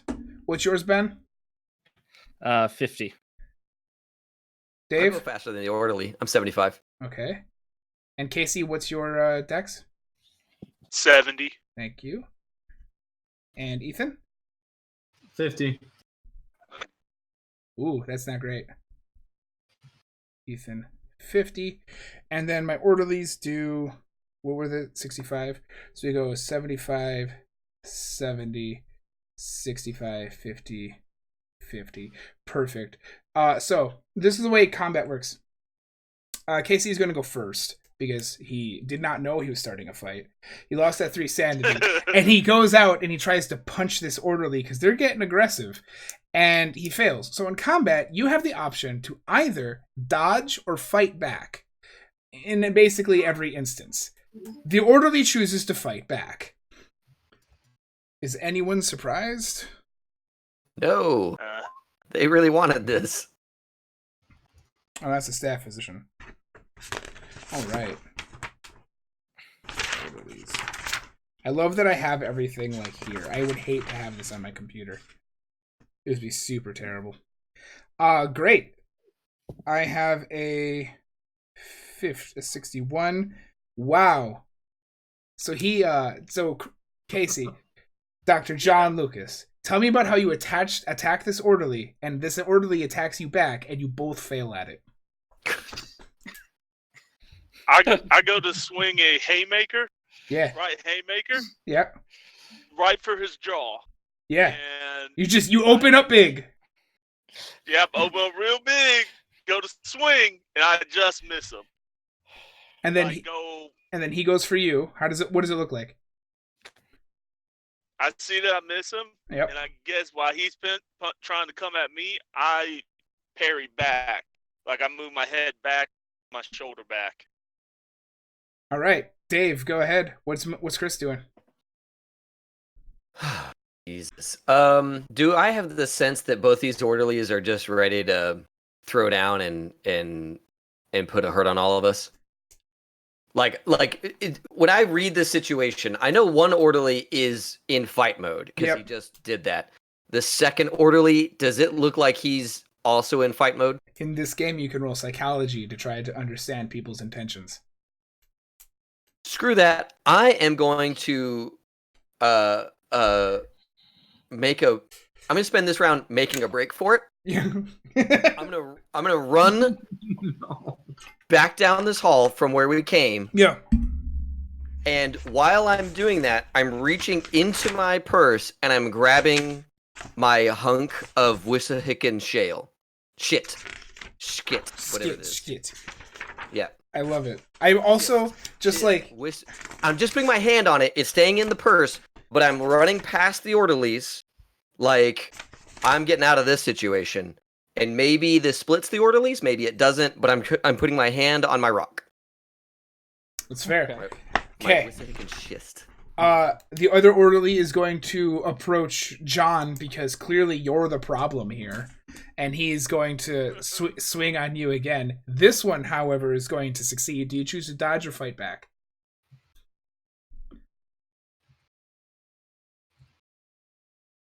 Casey? I'm gonna fight. All right. What's that look like? Yeah. This time I bring a left uppercut. Perfect. This is how. I'm not going to do it this time because I should have told you beforehand. But go ahead and roll Fight Brawl. When you are outnumbered, you take it disadvantage for everyone that outnumbers you. So you'd actually have disadvantage on this roll, but you fail anyway, which means that he succeeds. Go ahead and take 2 points of damage as one tries to go for, like, you go for him, you just kind of like walk around, and the other one just kind of like walks around you, like walks to the side and just punches you in the gut, and you find, and that your back is up against Jackson Elias's cell, and he's like his head is right next to your ear, and he's like, you have to find McBride and you have to find Dr. Shine. You have to find McBride and you have to find Dr. Shine. What are you doing, Max? Excuse me. That just got a little crazy. Is this orderly yelling it, or is he envisioning it? No, that was Jackson. Oh, Jackson. Jackson was saying that. He said what names? McBride and Dr. Shine. McBride and Dr. Shine? Mm-hmm. And we have to find them. Okay. And what are you doing, Max? Okay, well, I'm already stepping up to fight. I'm swinging at the guy that stepped around our dear... Orderly number 2? Yes. All right. And can I get behind him for like an advantage? Like, this guy's focused on Dr. John Lucas. No. So, no. It's equal right. numbers right now. Go ahead and give me a fight brawl. Where am I rolling? I literally do not see it. It would be under fighting, I think. It's under combat's below the skills. Yep, it's F. Okay, that's a fail. It is a fail. He chooses to fight back. He succeeds. Orderlies are not here to play. Go ahead and take 1 point of damage as you try to swing for him, and this one cracks you across the face with an elbow. And they are at this point saying, "It is time to leave!" What are you doing, Ben? Oh, I pull out my 22 handgun. Oh my god, yes! You had a gun? But he didn't have a chance to pull it out. Guns in this game, this is fun. When you intend to use your gun, you operate at your dexterity, which is turn order, I believe, either plus 100 or plus 50, which in either case would put you in first turn. So now, like, all of that happens, and Melissa's like, gun! Melissa, it's your turn again. Yeah, so who's all on the ground right now? Like, no one, but the two of them have now, like, backed up and standing side by side, and they're just death glaring you. Yeah. And I point at the one that I know has the keys, and I just say, you can toss over the keys now, or you can toss over the keys after you're bleeding and hope that the doctor here fixes you up. I need you to roll a constitution check. Sure. Can I get advantage because I have a gun? No, not in this case. I fairly failed. You, like, this entire situation for everyone has been incredibly tense, right? And I'm very stressed. And everyone feels their anxiety. And not only do they feel their anxiety, but they feel like they're becoming weaker because of it. Until Melissa draws her gun. And then for a brief instant, everyone is like, okay, we have this under control. And you feel... like, you literally feel like things are going to be okay until all of a sudden, Melissa has, like, imagine the hallway stretches out, right? You feel like everything is collapsing in on you, and you become overcome. You fail your constitution, and you drop to your knees vomiting. Something did that to you. You were feeling good, and they did not like that. So it's like, I want those keys. And then she, like, grimaces and just, like, drops to her knees and starts vomiting. You lose 5 constitution temporarily. Cool. How do I just mark it down? Let's just remember that. Uh, I'll make a note. yeah. So Dave, what are you doing? Okay, so my friend has a gun. And is now vomiting on the floor. Yeah, she still And has a trying to hand. hold the gun steady while that's going on. Yeah, she has a handle on the gun, right? Yeah. Yeah. She might not soon. Yeah. All right. The orderlies. I feel as though the orderlies would take this chance to regain control of the situation. I'm not going to let them do that. I'm going to take my hunk of Wissahick and Schist out of my purse and bash one of them upside the head. Oh, you're coming back from behind after you left the room. No, I didn't leave the room. I went okay. down the hall like I was leaving, but really I was just getting my hand on things and getting past the orderly. Gotcha. Coming back and it's like, nope, cack. Give me a fight roll. All right. And if you succeed, you'll do more damage than an unarmed strike because you have a weapon now. I have a weapon. All right. Brawl. Boom. Fail again. Fail we again. suck at fighting. We super suck at this. We're fighting. an academic group. We kind of. Yeah. We suck at this. Now you do like hit them, and one of them goes back to try to like punch at you, but he's like holding his head from the rock. You've done no like substantial damage, but he's like he's not coming back at you, which brings us to Casey. What you doing, Doctor? Went too deep now. I guess I'm gonna try to fight again. You gonna brawl? Yep, I'm gonna brawl. I'm gonna. This descended real fast. Thanks, John. That donation is what did this. Yep. I guess I'm gonna try to do All right, bring it. a knee. Yeah, A knee to one of them. perfect. Does luck work similar? Like, can So- I do that, or? You may, an optional rule that I like to use that I didn't talk about yet, is you can spend your luck points on rolls to help them succeed. You cannot use them on combat or sanity rolls. Okay, So, you're just We're giving me a asking. brawl. please. This is not your day. Oh my god. All right, John, how much... Oh, let's see here. What's John's health at the moment? 12? All right. So one of them, like, grabs you by the shoulder, the one that Chris didn't just clobber upside the head, and just keeps gut punching you into the door. And people can now feel, like, the door slamming inside its door frame, oh. like, Wow. putting echoes throughout the entire place. You can take 3 damage. Oh, man. That was Casey. Orderlies. The orderly who is on you is just gonna keep going. But he fails. Do you want to fight back? Are you asking me? Yep, he's fighting you. No. No, That's fair. So yeah, you can dodge away for free. You can get out, and the other orderly is gonna go for Melissa's gun. Yeah. We're going to do what's called a combat maneuver. This is how combat maneuvers work in this game. We're both going to do a fight brawl, but instead of doing damage, you get to do the effect that you wanted. And in this case, it's take the gun from Melissa. So, Melissa, would you like to hold on to the gun? Yes. All right, let us both roll our fight brawls. Nope. Nice. Well, it's an opposed check, so he has to Oh, do it too. God. Oh, he got it. God. And he got an extreme success. So I want you to go ahead and take 1 additional point of damage as he kicks you in the face, reaches down and takes your vomit-covered gun, holds it up, shoots a couple times, and then at you and screams, "Get out!" And the rest of the people who are in this ward, the few of them, are now like screaming and whooping and hollering. For like a brief moment, you can see the light from the gun. Go ahead.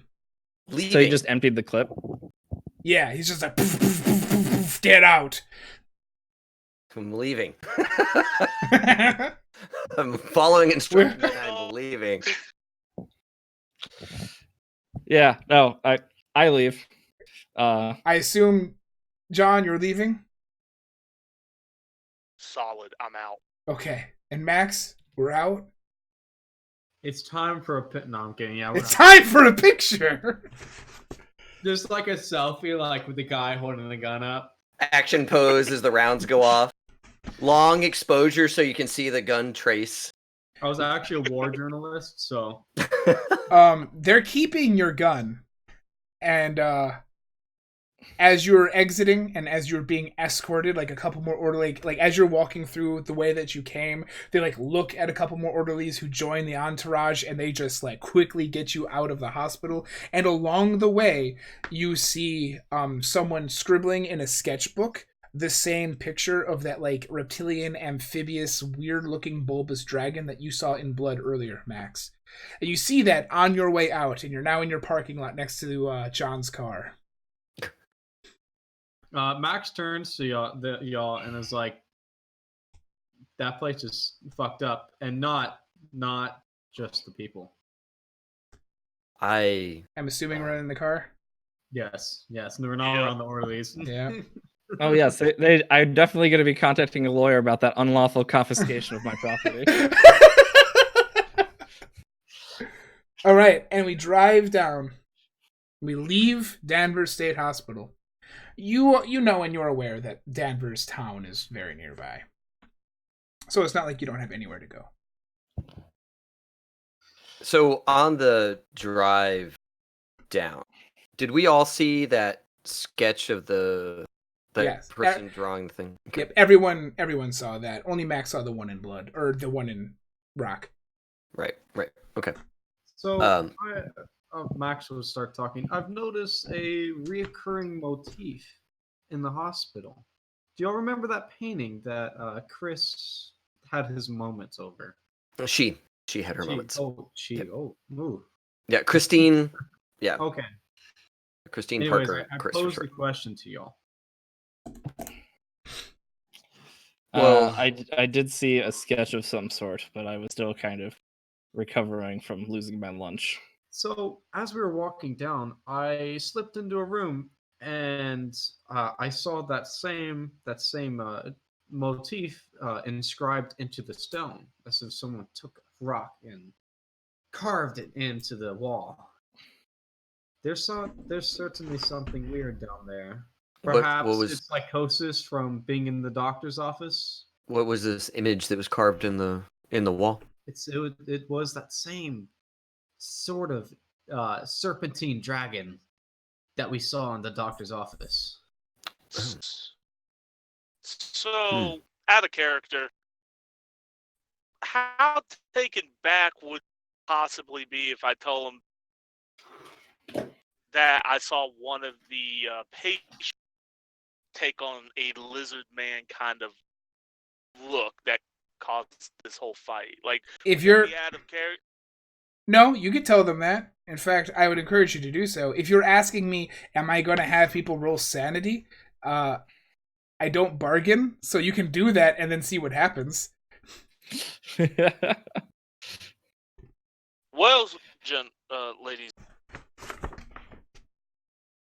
what I saw that compelled me to punch that orderly was that one of the patients took on that a lizard appearance. Yeah, nobody's really angry with you with starting that fight, I just realized. Yeah. No, that was I was fine with that. I mean, a lot happened, including a gun. We're all partially deaf. So but that's what caused you to lunge at the man. I thought you were just trying to get the drop on him. It seemed like they were spoiling for a fight, and the two of you wanted it as well. Yeah, it seemed like they were about to get physical with us with what they were saying, so I just assumed you wanted the first No. blow. hear me out. I think something supernatural is at play here, gentlemen and ladies. Oh, not this crap. All right. Now, So I propose we take a 10-minute break, and then we can come back for our last hour of play, and we will definitely not finish this tonight, it seems. No, it's That's fine. fine. I'm having it's fun. I'm glad for a second session. Dang. All right. Okay. So 10 minutes. We'll come back at 10 Eastern. Yep, we'll be back in 10 minutes, 10 Eastern, and we will see you guys then. Need some Excellent. chomps. See y'all soon. See you. Kerchow.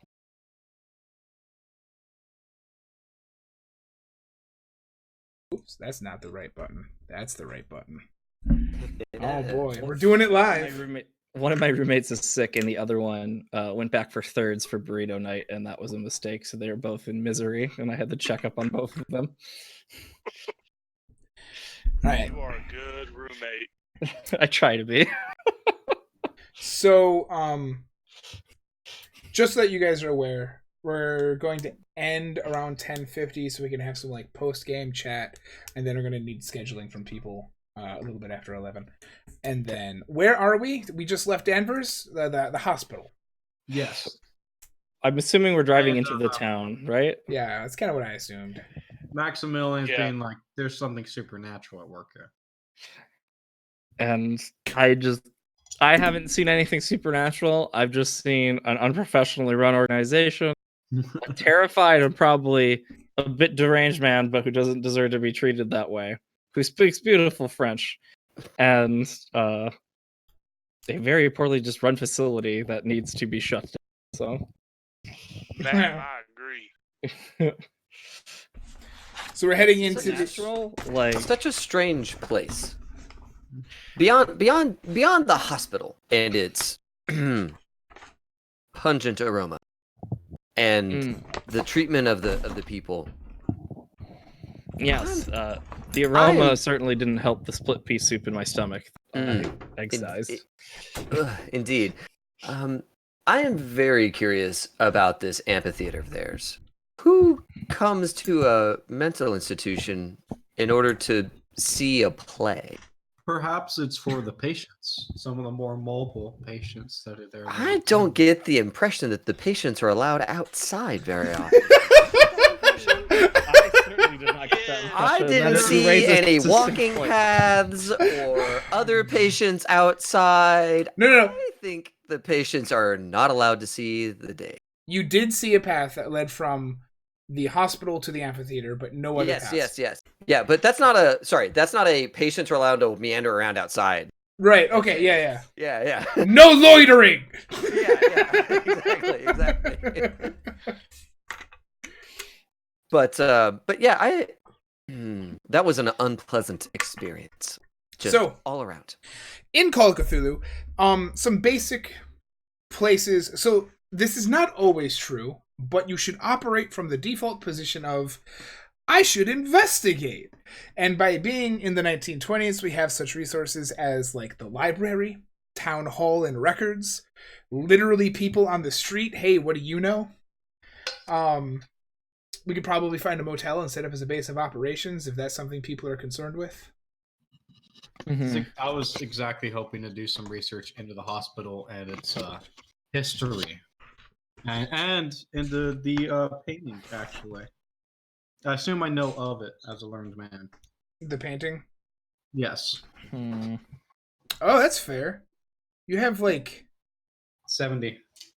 in what? 75. I have 70 education, 75 intelligence. Right, but you don't have a skill that is art history. Oh, okay. Right. So on a you can roll either intelligence or education, and if you get a hard success, we'll talk about this painting. Okay. That is I how. would actually like to. Darn it. I mean, so you're familiar with this painting. You know that it's a well-known one, but you don't know much more about it than it's Saint George and the Dragon. It's a Renaissance painting, stuff like that. Go ahead, Casey. I was gonna say I would actually like find. Correct me if I'm wrong. Payphones are a thing, right? In the 20s, it was like you pick up the phone, you spin a thing, and you talk to an operator, and then the operator talks to another operator, talks to another operator, talks to another, and then eventually you get connected. If you go into town, you will have access to a phone. That's fine. Yeah. Okay. I just want because I would like to actually try to get more contact one of my colleagues Sure. to try to figure out more about this doctor. Yeah, cool. and why he took on this job. Sure.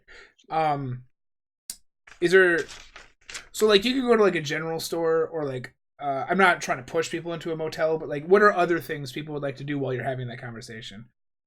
I want to look up this Dr. Shine fellow and McBride. So I'm thinking some sort of like town hall, citizens registry, or something like that. So Sure. I know if these people are in town, and if so, where could I find them? Perfect. For the sake of ease, I'm going to keep people together, and that means that John could totally use the phone at the town hall. So then we will go to the town hall. Yeah? Yeah, that works Yeah. for me. Yeah. It looked like Melissa was going to say something. I was just trying to think of what I wanted to do next. I would probably go to the library and like try to do my own research and then figure things out from there. But I'm not really sure what I'm gonna research yet. So Well, here, do me this. Let's get everybody to the town hall. Just like be like, okay, that was fucking weird. What are we even going to do? So Melissa, Chris, and Max can each roll. I was also gonna look for some lunch because I'm probably need something to eat now. After vomiting in a hallway, I too like to go and freshen up and get some more lunch in me. Yes. Ooh. Yeah. Because my character probably can't help herself, she's going to ask for the geological survey of the area. Oh, looks like we lost. Okay. Oh, back. So like an accounting of, what kinds of stones are in the area, if there's any like mines or caves or anything like that going on in the area. Those sorts of surveys she would be interested in, just because she's here and she's a big geology nerd. Great. I would like to have everybody give me library use. Chris, you can roll geology. So Chris can roll geology. Melissa, library use is good. Library use had Max, and John can roll medicine. What am I rolling? Max. Max can roll library use. I barely succeeded my geology roll. Can I assist in libraries? Would I want to? I don't know. Oh, at least I got an idea. Sure. Oh, medicine. Nice. I Ethan better be rolled good twice? at medicine. No, there it is. Okay. So, Dave, Chris, you were rolling on geology stuff. Yeah. There is some like errant caves that are around Massachusetts.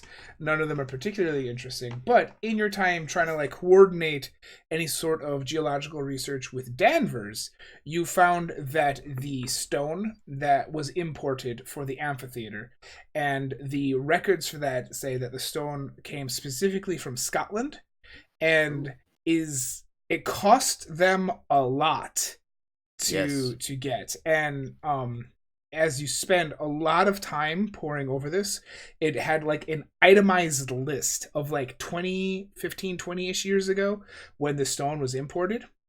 And the itemized list is a lot of like curved stones for like chairs and stuff. But one of the things is a perfectly round disc that is like a cloth yard big. Do you know what a cloth yard is? No idea. Fingertip to fingertip, wingspan. Oh, okay. So like Got a it. big round disc. Of metal or stone? Of stone. Okay. That you do not recall seeing at the amphitheater, but I mean, you think about the curved stones and the rest of the itemized list, and you could surmise that that's what made the amphitheater. And it was a cloth yard? Yeah, it's just like huge. I don't know, like 6 feet diameter. Okay. John, you succeeded your medicine. Ooh, an extreme success. You know someone who worked with Dr. Berger. Excellent. Dr. Berger, go ahead. No, go ahead. That's fair. Sometimes I say things and it's actually to kill time. What you learned about Dr. Berger from your contact is that he's originally from Salem, because this Danvers stuff is right next to Salem, Massachusetts as well. Now, Berger, originally from Salem, he that's Dr. Shine. He took over the asylum when Dr. Shine retired and gave up the asylum.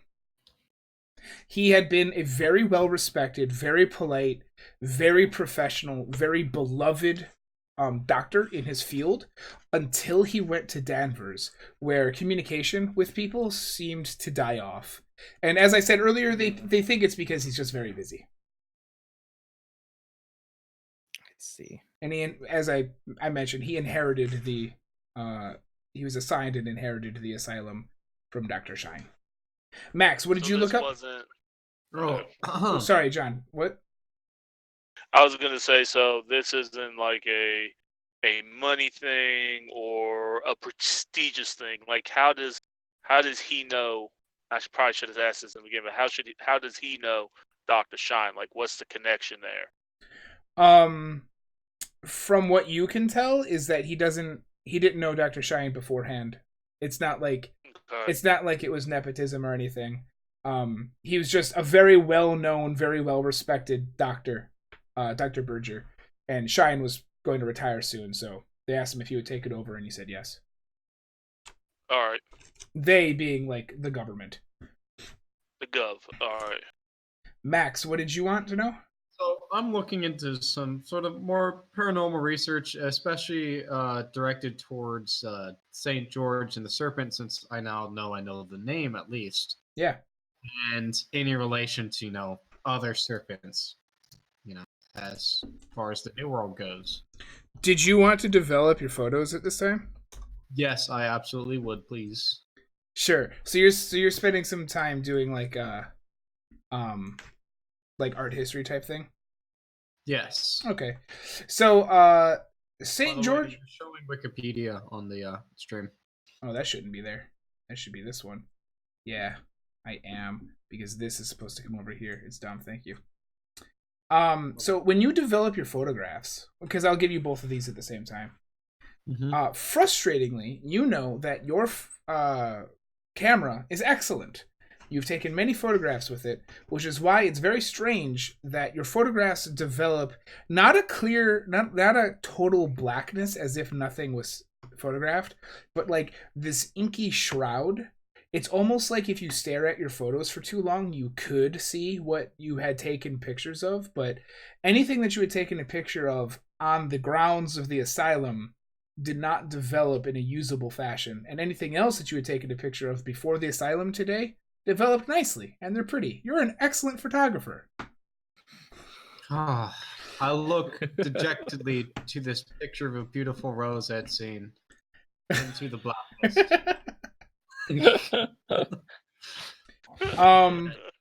Yeah. And then as far as just like learning about St. George and the Dragon, you just know that it's a Renaissance painting. It was made in the 11th and 12th century or hundreds. It's used especially for Christian iconography.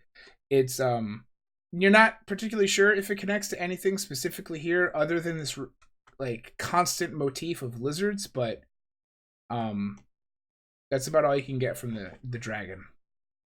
Okay. And Melissa, what did you want to find? I'd actually like to make a phone call if we can. Sure. Who'd you like to call? I'd like to call Jonah Kensington. You do so. It rings for a little while. Like, it rings twice, which is when most people pick up, and then it rings like 2 more times. It's like, okay. And then like after 2 more, it's like, click. Hello? Hi, Jonah. This is Melissa. Do you remember us from a few days ago? Oh, yes. Do you have Jackson? We don't have Jackson yet, but we had some news and some troubling developments that I thought we should appraise you of since you sent us here. Oh, no. To put it bluntly, while Jackson doesn't seem to be the best of health, I wouldn't call him insane or anything like that. He seems perfectly fine in his faculties. However, he is being held against his will, and the hospital conditions are frankly terrible and break every violation I can think of in the little bit I know. I was hoping you could reach out to whatever lawyer represents him and see if you could get him to come down here and see if he could secure his release while we try it ourselves. But we're given an unkind welcome here. Yes, I know just the lawyer, and I don't know if he'll work with me, but damn it, I'll try. Okay. We're gonna run down a few leads and see if we can still get him out on our own, but it's looking unlikely that we won't need the help of the law at some point. So That pistol business is not going to help us in court. Damn it. I have a right to own a handgun. That's fine. Oh, I can't remember this lawyer's name. He represents the Carlyles, but I have a connection through Erica. I can do that. Okay. Other than that, I hope you're taking care of yourself, and we'll give you an update when we can. Good luck, and if you need more information or help, please contact me. He is not Do you taking care know of of a himself. good motel or He's gonna die of hotel? a heart attack. Jonah? Oh no, Jonah! Did you watch BoJack Horseman? Uh-huh. He's the penguin. Oh my gosh. He lives in Prospero House. His diet is like nicotine and caffeine. Yep. Good. Perfect. Other than that, I'll just have a good night, Jonah. All right, I thank don't know you. what time of day it is. We'll say that it's like starting to get evening. And then, yeah, if it's starting to get evening, then the next thing I'm doing is looking for a place that we can stay and a place we can get food. I need everyone to roll me a spot hidden, please. Sure. Tentacles. Tentacles. I fail with style. Oh we my all god. fail. Is everyone failing? Not yet. I We have gotta one more to find go. my sheet thing. Spot hidden. There it is. Fail. Whoa! So I get off my phone call. What do I see? I feel like this is one of those moments where I'm glad to be oblivious because you have yet to see anything crazy. Can this be like an extra critical? That's a 1. Yeah. Also, I'm not like good with people, so who knows if I even decide to share whatever I see. So, 1 out of 10 underneath his critical mark. yeah, so in this game, I believe, I need to double check, but 99 and 100 are definitely called what's called fumbles. They're like critical failures. It could be 98, 99, and 100. Extreme successes are 1/5 of whatever your value is, but a critical success is when you roll a 1. Rolling a 1 is the best thing you could possibly do. Yes. So, like, I feel like John and Melissa are on the phone at the same time, right? And they're like next to each other with like a cubicle separator type thing, and other people are like looking through their stuff, and then everybody all at once like lowers their brow into their hand, and they're like, "What is going on?" Except Melissa. And Melissa like hangs up the phone and looks over at where are we? Are we in town hall? Town hall, I believe. Town hall, yeah. He puts on the phone, and you look over, and you see, clear as day, an orderly in street clothes looks at you, sees you look at him, and like goes, "Fuck," and starts to run away. I mean, fuck it. I chase after him and say, "Guys, he's from the hospital. It's an orderly." And we're all here? He was spying on us. Yeah, you're all here. Yeah, everybody's here. Like everybody went, "Oh man," all at the same time, except Melissa. Yeah. Yes. I don't wear heels. I just wear like flats. I'm sprinting after. Great. Give me a dex check. Sure. I fail this miserably. Not my strong suit. Not your thing. I'll give chase as well, of course. Yeah, anybody chasing can go ahead and roll dex. Okay. Oh my lord. This is gonna be another round of us realizing Now, none of us can do physical things. Oh, thank God. Boom. Oh, Boom. yes, 2 people. a hard success. Excellent. The caver explorer. She always wears sensible shoes. She's good on her feet. Oh, perfect. So, I like this. So what happens is she sees him, and he immediately starts to run away. Then, while you guys are giving chase, he ducks into a car, and with both David's and Casey's success, you are able to help each other get into your car if you wish to give chase in car. Otherwise, he was going to get away. Is he the only one in the car? Or did he dive into the passenger seat or into the driver's seat? He dove into the back seat behind the driver. There's one other person in the car who is the driver who was waiting for him outside. And like when you get out there to like grab him, it starts to veer away. But if you want, you would be able to get in your car and give excellent chase. Chases doing this would use drive auto. Well, I'm glad I didn't catch up because I can't drive. I can't drive very well either. Where's it at so I can make It would be It's drive your auto. car, isn't it? It is his car. Yeah, but It's under skills under the left. Will be the most left column. yeah, I found it. 20%.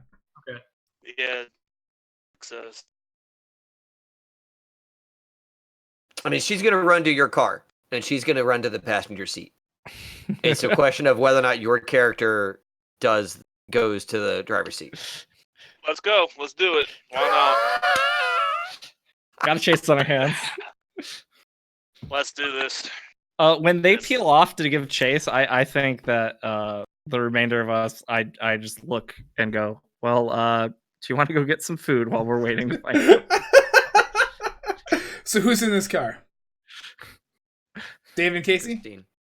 Yeah. Yep. Christine. All right, we got John and Christine in this car. Very good. And Ben rolled a 1. Very cool. All right. So they are starting to like drive, and they think that you're not going to give chase at first. So they're like still being like respectful of road rules. And I think, and here's the thing, in Call of Cthulhu, if you drive, just drive, like walking, you don't need to roll for that. But if anything becomes difficult, that is the point at which we would start to like actually roll skills for drive auto. So they take a couple turns, and you're behind them, and they think that they've lost you through Danvers. You may now, is just giving you an idea of the types of things you could do, is use drive auto to like catch up to them, and like if you want to like do vehicular combat and drive them off the road or something. Or you could use drive auto to do something like stay away from them and follow them discreetly because they thought they got away from you. That's the type of thing. So what's going through your head? I'm saying discreetly because neither one of us have like weapons. Yeah. Sure. Yeah. Also, fighting Also, did not go well today. That's for sure. Also, Chris is going to be looking around for a sheriff or a deputy that she can flag down. Oh, roll luck. Awesome. And go ahead and give me a drive auto, John. Fail. There is not a sheriff or deputy nearby.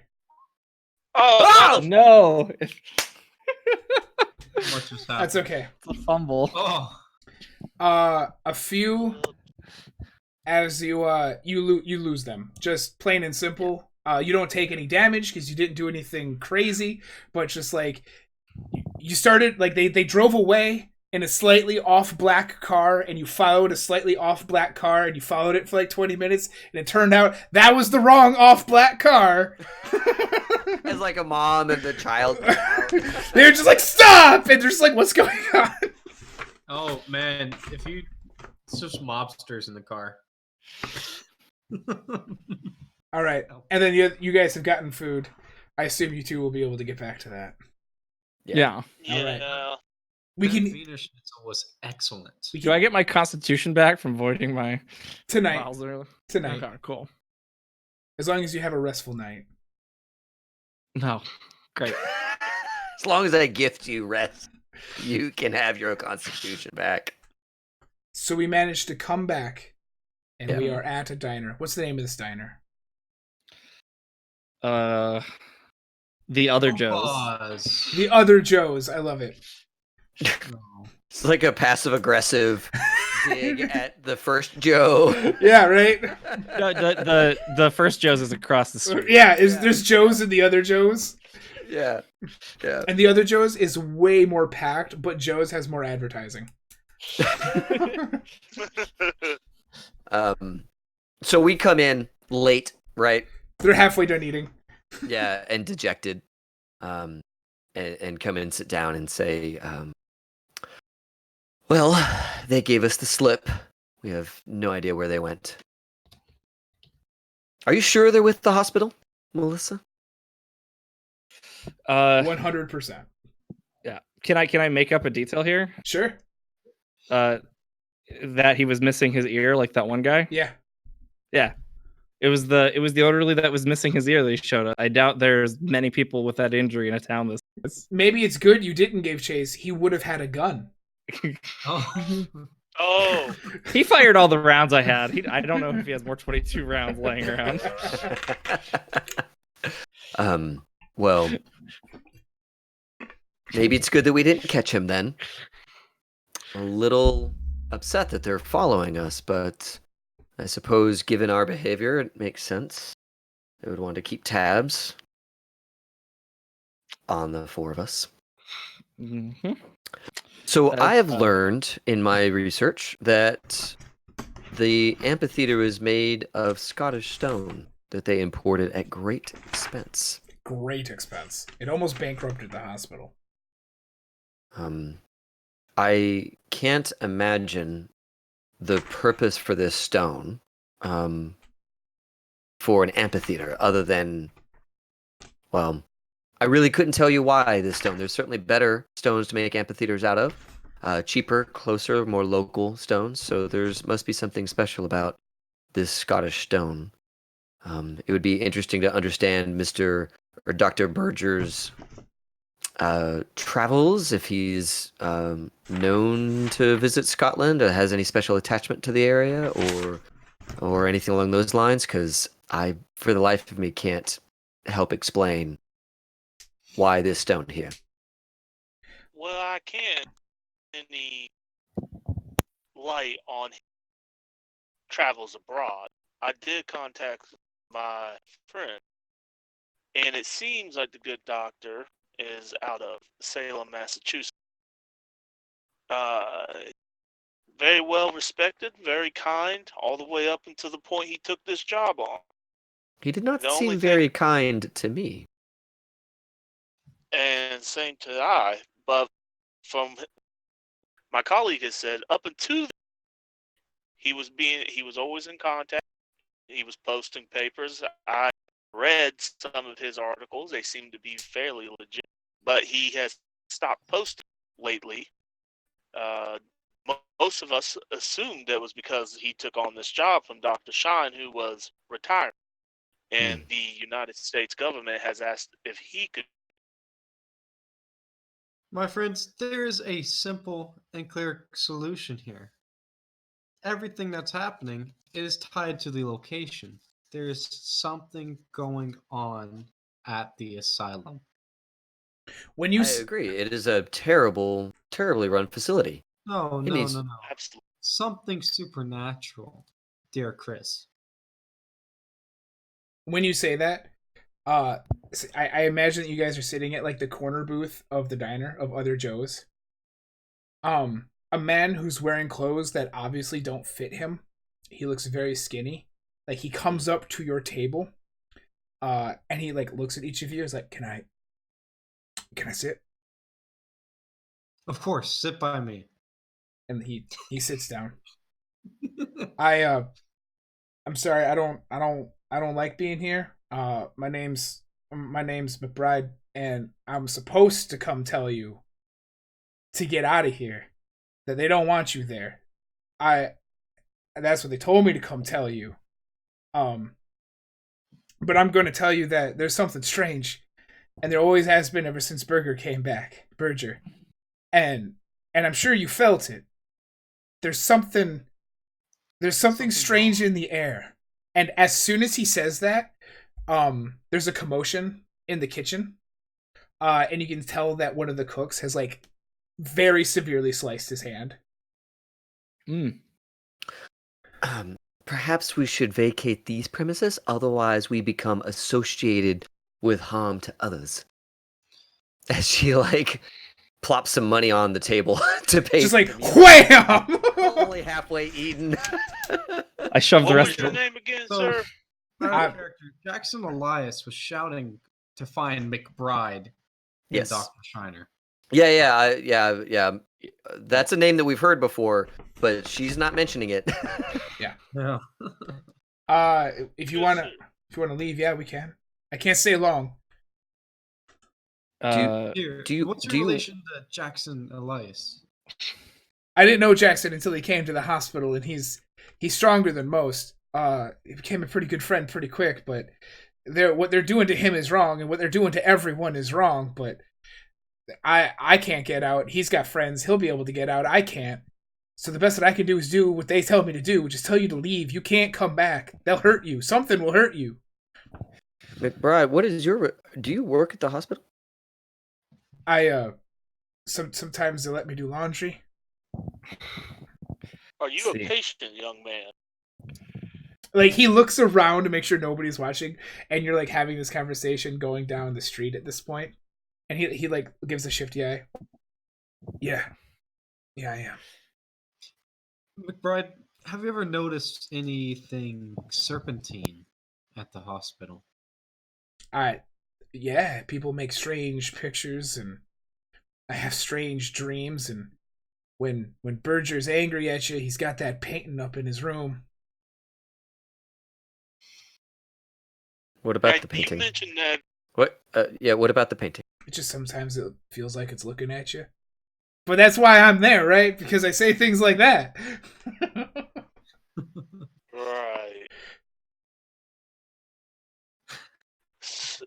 Sir, do you know a Dr. Sean? I used to. Do you know what happened? He just got old. He retired. He died a few years after his retirement, but it was good when Dr. Shine was there, and it got bad when Berger came by. Hold it.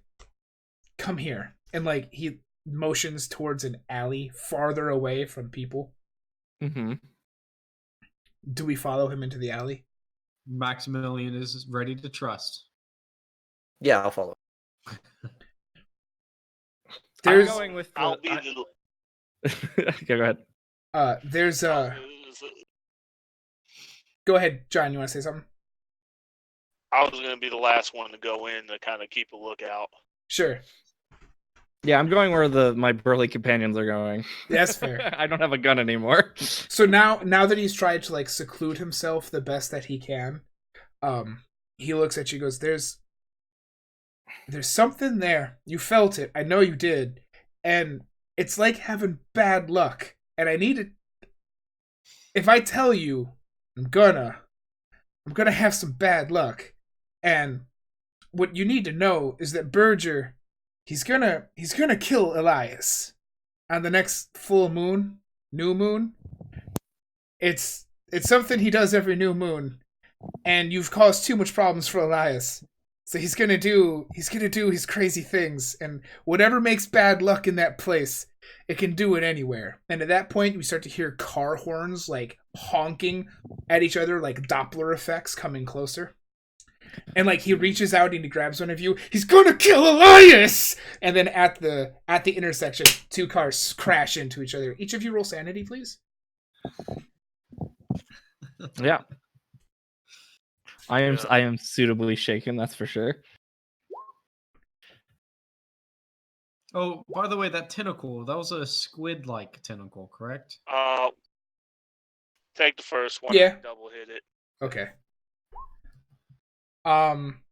If you What is my my sanity's not filled in here correctly. What is it supposed to be? it's equal to your power. Why is the okay. parapsychologist the most sane among you? Oh, I No idea. failed. Wow. Everyone fails. Wow. Everyone fails, and all of you have like an out of body experience in just like you feel yourself going through the motions. The cars come to a screeching halt, the honking slowly dies, and you see yourselves come to, like you're all just kind of like looking at each other. You don't know how much time has passed. Each of you will lose 2 sanity as McBride seems to have vanished, and there's now paramedics on the scene. You've been standing there for some time, just kind of like taking this in.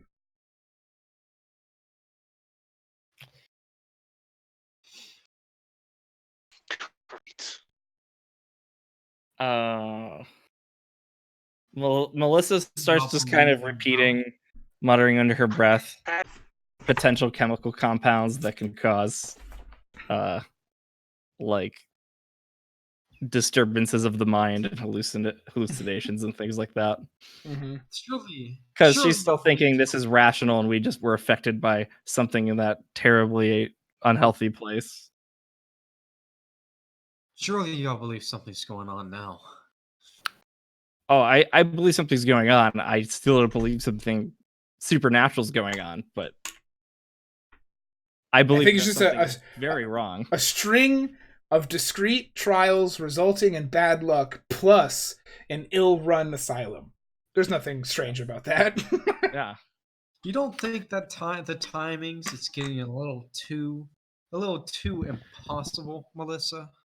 We already had a person follow us to the town hall to spy on us. I'm not going to say supernatural when this can be explained with just malicious intent of humanity, of which we've seen plenty of in the last few years. I shake my head at Melissa. You're clearly more addled than the rest of us. McBride mentioned that Dr. Burgess returned. Returned? Didn't he? He said he returned. When things got bad when he returned. Oh, things would get bad when he returns to the asylum. That's what he meant. When Burgess returns, or when Bride returns back to the asylum, it's going to get bad. Oh, I misunderstood. That is my bad. Okay.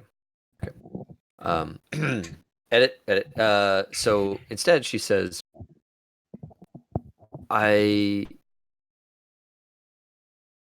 deeply disturbed by the notion that Dr. Burgess would assassinate, kill, or do some harm to one of his patients, lethal harm to one of his patients. Is that Very much. do we have any sense that this is something that has happened before? McBride said so, but are there any records of patients dying under his care, presumably around new moons? Now that you are connecting this thought based on your previous investigations, you remember what seemed like a minor detail at the time, because just these things happen. When Berger took over the asylum from Dr. Shine, the casualty rate started to go up. But no one really paid that much attention, because after all, it is just an asylum.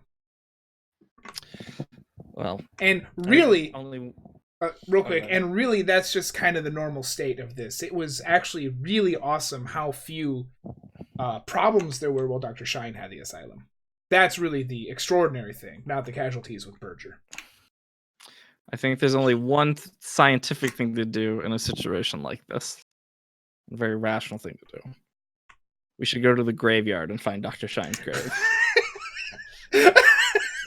I would very much like to find Dr. Shine's estate or effects. Wait. See if we can find his journal, his thoughts. His thoughts. He took them with him to his grave. Sorry, go ahead, Max. Melissa wants to find his grave. Yes, it's the only logical thing. Clearly, there's foul play at work here. And if this foul play started when Berger took over for Dr. Shine, but Jackson told us to find Dr. Shine, not find Dr. Shine's things, then I suspect there was foul play with Dr. Shine's death a short while ago, or a few years ago, or whenever. It was unclear. And the way to start looking for that is the grave. And I work in forensics. And we have a medical doctor here, so it seems like it would be a good idea for us to go find My God. at least the grave. I think that's a great idea, Melissa. Maximilian states, clearly in hopes for more good pictures. I would not deign to grave rob. Exhumation? Grave rob is how we've advanced the arts of science for years at this point. For millennia. I don't know why you're getting so of course. squeamish. It's still an industry. These refine revelations bodies are for- far too disturbing We're for learning me. all the time. If you must do this despicable act, you'll For God's have to sake, do it without Benjamin me. Franklin paid grave robbers for dissections. One of the founders of our nation. One of the most logical, respectable. And we have people. come so far from those barbaric times. I cannot believe you would suggest this. I will do research, look into his death, the paperwork, and those sorts of things. But if you want to spend your evening soiling yourself, do it without me. If you think we aren't barbaric, then that's because, unlike me, you have not studied the effects of the gas weapons of the Great War and what it did to our Right. boys returning home. So It's true. I study tectonic plates and rocks. That's I study mad chemicals, science. which unfortunately has included the results of chemical warfare. So we are quite I barbaric. will go Excuse me, with our. I prefer us not talk too long on the war. Thank you. Yes. So yes, where are we and where are we headed? I'm heading to the graveyard. It's getting nighttime. Graveyard, I got my camera ready. I'm shaking. Melissa's shaking up at this point and wants to prove herself right that at least logically, Dr. Shine is in the grave. Whoa. Oh no. Casey, you alright, bud? Feeling good, Casey? Okay, it's not me. Yeah. Okay. I can bring him down so that's all right. Whoops. Anyways, I am going with Melissa. We are together on this. Very good. So then I am not. I am going somewhere else, and I'll look up Dr. Dr. Shine. Dr. Shine's like life, death. See if there's an estate, a holder of his estate. So you're gonna that sort spend of the thing. night researching Dr. Shine, and they're gonna go exhume him. Yes. Let him go skipping Well, the graveyard. I'm hoping to not exhume him, but we might. I'm keeping that on the. We're acknowledging the possibility, but not confirming it.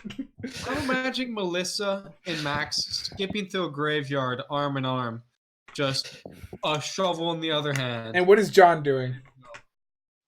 I was actually going to suggest that Dear Max would go with our lovely Chris here to make sure nothing would happen.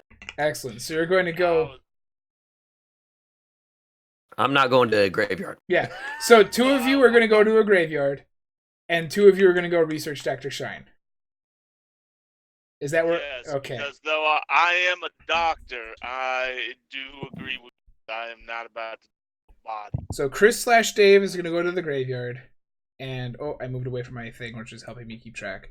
Chris is going to research. Yes. Yep. And so is John. Yes. Mel and Max are going to go to Yeah. the graveyard. Before we split up, though, I just wanted to make sure to relay this information to character. Just so you guys know, I called our benefactor and this actor, Jonah, and let him know that we went into a roadblock, and I said I would contact him later once we'd found a place to stay, or at the very least we'd call him in the morning, because he was going to look into a few things and also see about sending a lawyer out here to help us. So if we don't get back to you for any reason, or you go to the hotel first after your research, like, please, could you give him a ring? I will. Oh, And you told him to call who? what? I missed the very beginning of that. I told him to call Jonah and let him know Got what it. we were saying and get an update if he found that lawyer. So then for ease, what I'm going to do is say, like, everybody goes over to the hotel that you're all staying in, just so you can, like, collect your things before you head out into your respective ways. That works. Yeah. Okay, so I'm going to say at about 11 p.m., A couple of you are going to go out to the graveyard. Some other people are going to go out and find research in other ways that aren't going to involve breaking and entering. You'll be able to research. Right. Yes. All right, so we have about 13 minutes left. That's where we're going to end. And I would like to know how you guys did. Did you have fun? Yeah, Okay. I got along with y'all. That was fun. Yeah. This is a good Yeah. crew. No, Guys, I do need to step away for 2 seconds. I'll be right back. I'm so sorry. All right, we gotta kill Chris, guys. No. Okay. Are there any quick questions about either what's going on or the system as a whole? And does anyone feel spurned or especially good about the game? I gotta add, is it that we are having bad luck?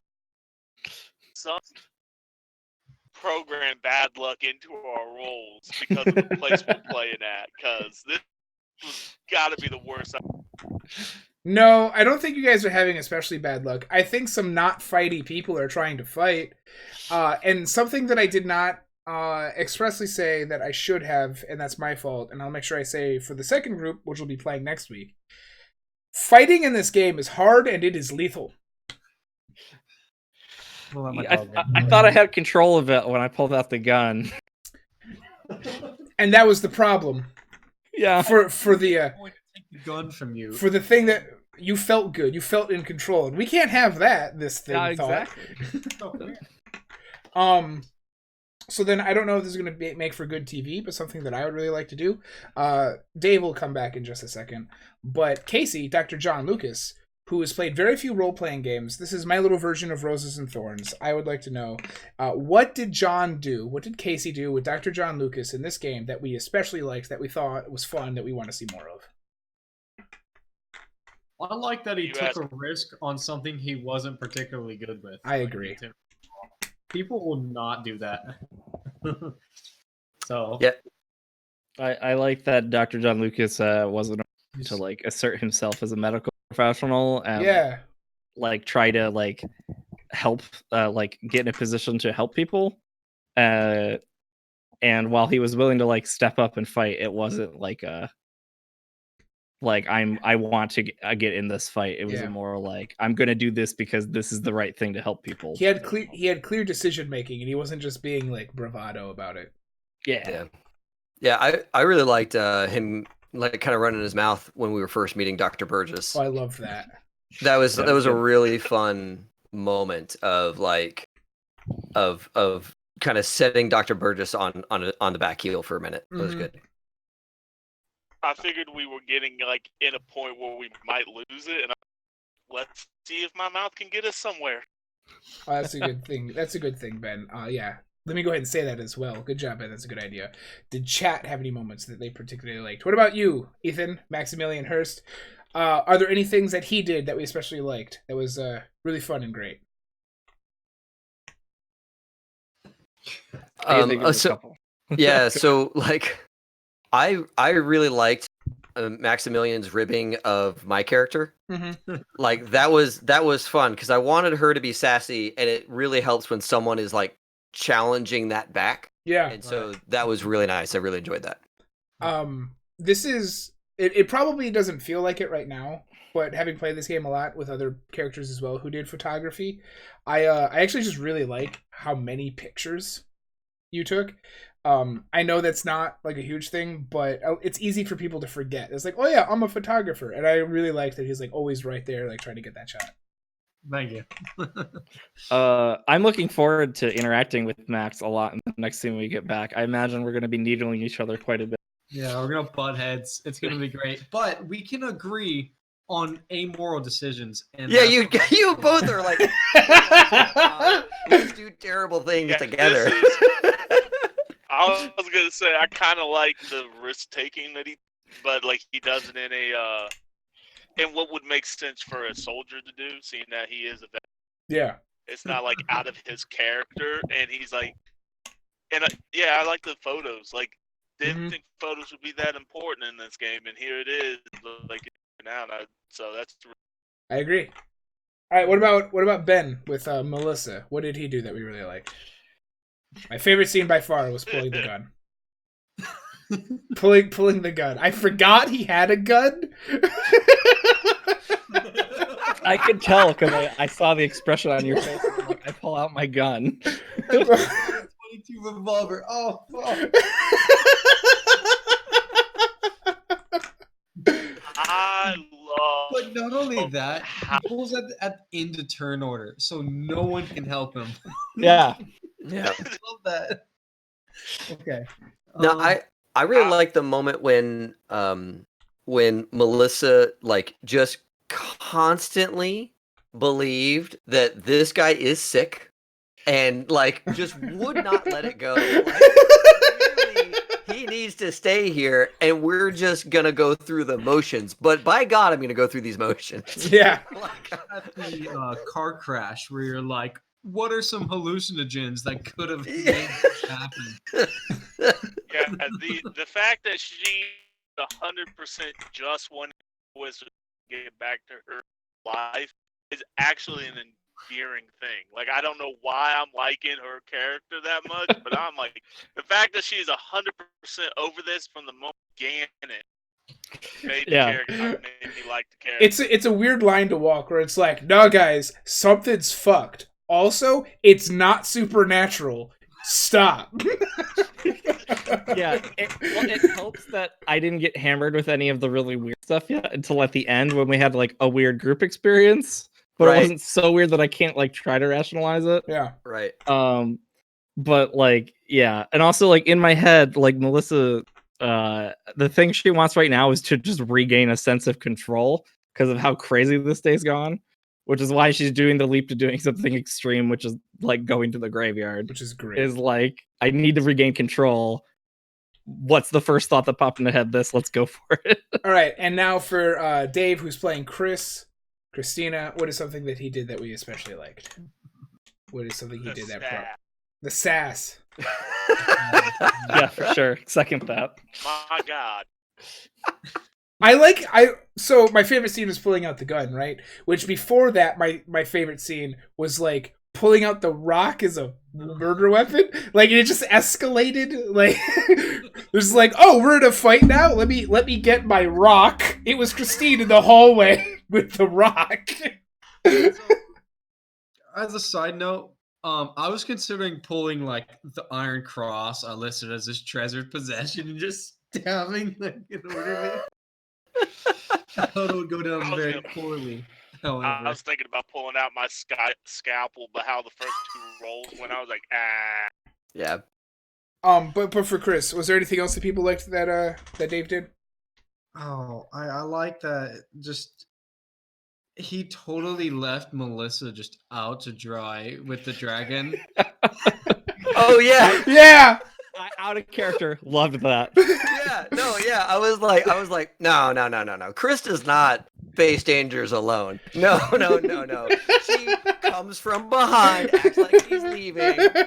She's She's so not. She is. Yeah. Sucker There's- punches you with geology. Yeah. Yeah. Exactly. There's definitely the what you see and what you get are two different things with Chris. And last one is for me. Did I do anything that people especially liked? I have to say thank you so much for kicking us out of that hospital. Yeah. Yeah. God, yes, I wanted so out of there. much for kicking us out of the hospital. Because In that you go ahead. I didn't, when they started acting like we were violent, I was like, oh shit, this is how we lose all these characters right now. Yeah. And the escalation to the fight became very rational. So Yeah. like when Casey's character John just tried to haul off and punch the guy, I was like, yeah, that's how it goes. There's only two of them. You know, if we beat him up, throw him in the cell, like at least we can walk out of here. Maybe Mhm. like it became so rational that when all that other stuff escalated and went down, and you're like, get out now. I was like, oh, thank. Yeah. Because we were about to end up in this bin. I didn't want you there yet. That could still happen, Yeah. but not yet. I enjoyed, me personally as a new gamer, how explanatory he was with a lot of With the what? the systems. Got Like it. how you explain the systems. Yeah. Because as a new gamer to all of this in general, it's like I was in the weeds on a lot of this, and you Which is fair. stopping and breaking it down, and so I can understand it and being patient with me. I'm very happy to do that because one of the advantages of this system specifically is that it is actually super easy. There'd have to be a lot of like, Chris or Casey, go home and read the rule book if we were playing another system. But in this one, it's really easy to teach along the way. I mean, It was super easy. One thing I really liked, you didn't let us linger too long just talking. Like, oh my god, I've had a voice game where it's just talking. Like it moved, it went, you know? Yeah. Good. It's really great. All right. Well, then let's see here. Oh man, I really wish I had a good way to do this, but I don't. So I'll try to figure it out. In the future, one of the things that I really like to do is have like a secret vote, where people can put in the names of the person that made the game most fun for them, and then they get some sanity back because good job, we want you around. But I don't have an easy way to do that right now. We will definitely do that in the future. Straight up PM it. So PM me. DM me in Discord right now the character, not yourself, that you feel made the game the most fun. Sweet. Most enjoyable, and most in character, or whatever, had the best scene. However, whatever that means to you. Which means that when I check these DMs, my webcams are going to get real wacky, chat. So just a second. And while we're doing that, do we want to talk schedule? Yeah. we should do that real quick. I've been So distracted by my dog this whole time. we noticed your dog is awesome. Yeah, she's being a real cutie. So I am good pretty much because this is a Fridays game, right? We play on Fridays. Yep, we play on Fridays. Okay. I'm pretty good most of these upcoming Fridays. But Ethan is not. For the next week. I want a cruise. Yeah, do your cruise. So I'll play the other group next week. And then we might just alternate these two groups until these two prologue adventures are done. Okay. Yeah. How are people in 2 weeks? Great. I'm fine. As far as for me, I just need to really know the date so I can plan accordingly.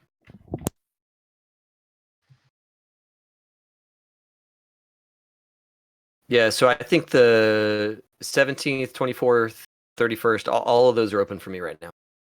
Yeah. Every Friday is open. Like at this time, totally it should be totally open. Okay. Let me pull up my calendar. And what is the Friday that is 2 weeks from now? 17th. Yep. 17th, this time again, 7:30 call. Melissa, Ben, you get 2 points of sanity. Oh, okay, sweet. I'll take that. See, it's fine. I'm walking to a graveyard. I'm feeling good about it. You know, and before we leave, because I know that Ethan's got to go really quick, something that I find that I think is interesting about basically all of my games is when I try to run something as a one-shot, it ends up going past that because people are either fun and they're doing good or whatever. So I am a little annoyed that this was not literally one session, and I am also unsurprised and happy to play again. Yep. No, it's just great. A good time. All right, that's it for us. This group will be playing in 2 weeks, and our other group will be playing next week for more prologue-y introductory stuff for Masks of Nyarlathotep. Thanks, and good night, guys. Yep, good night. Everyone have a good night.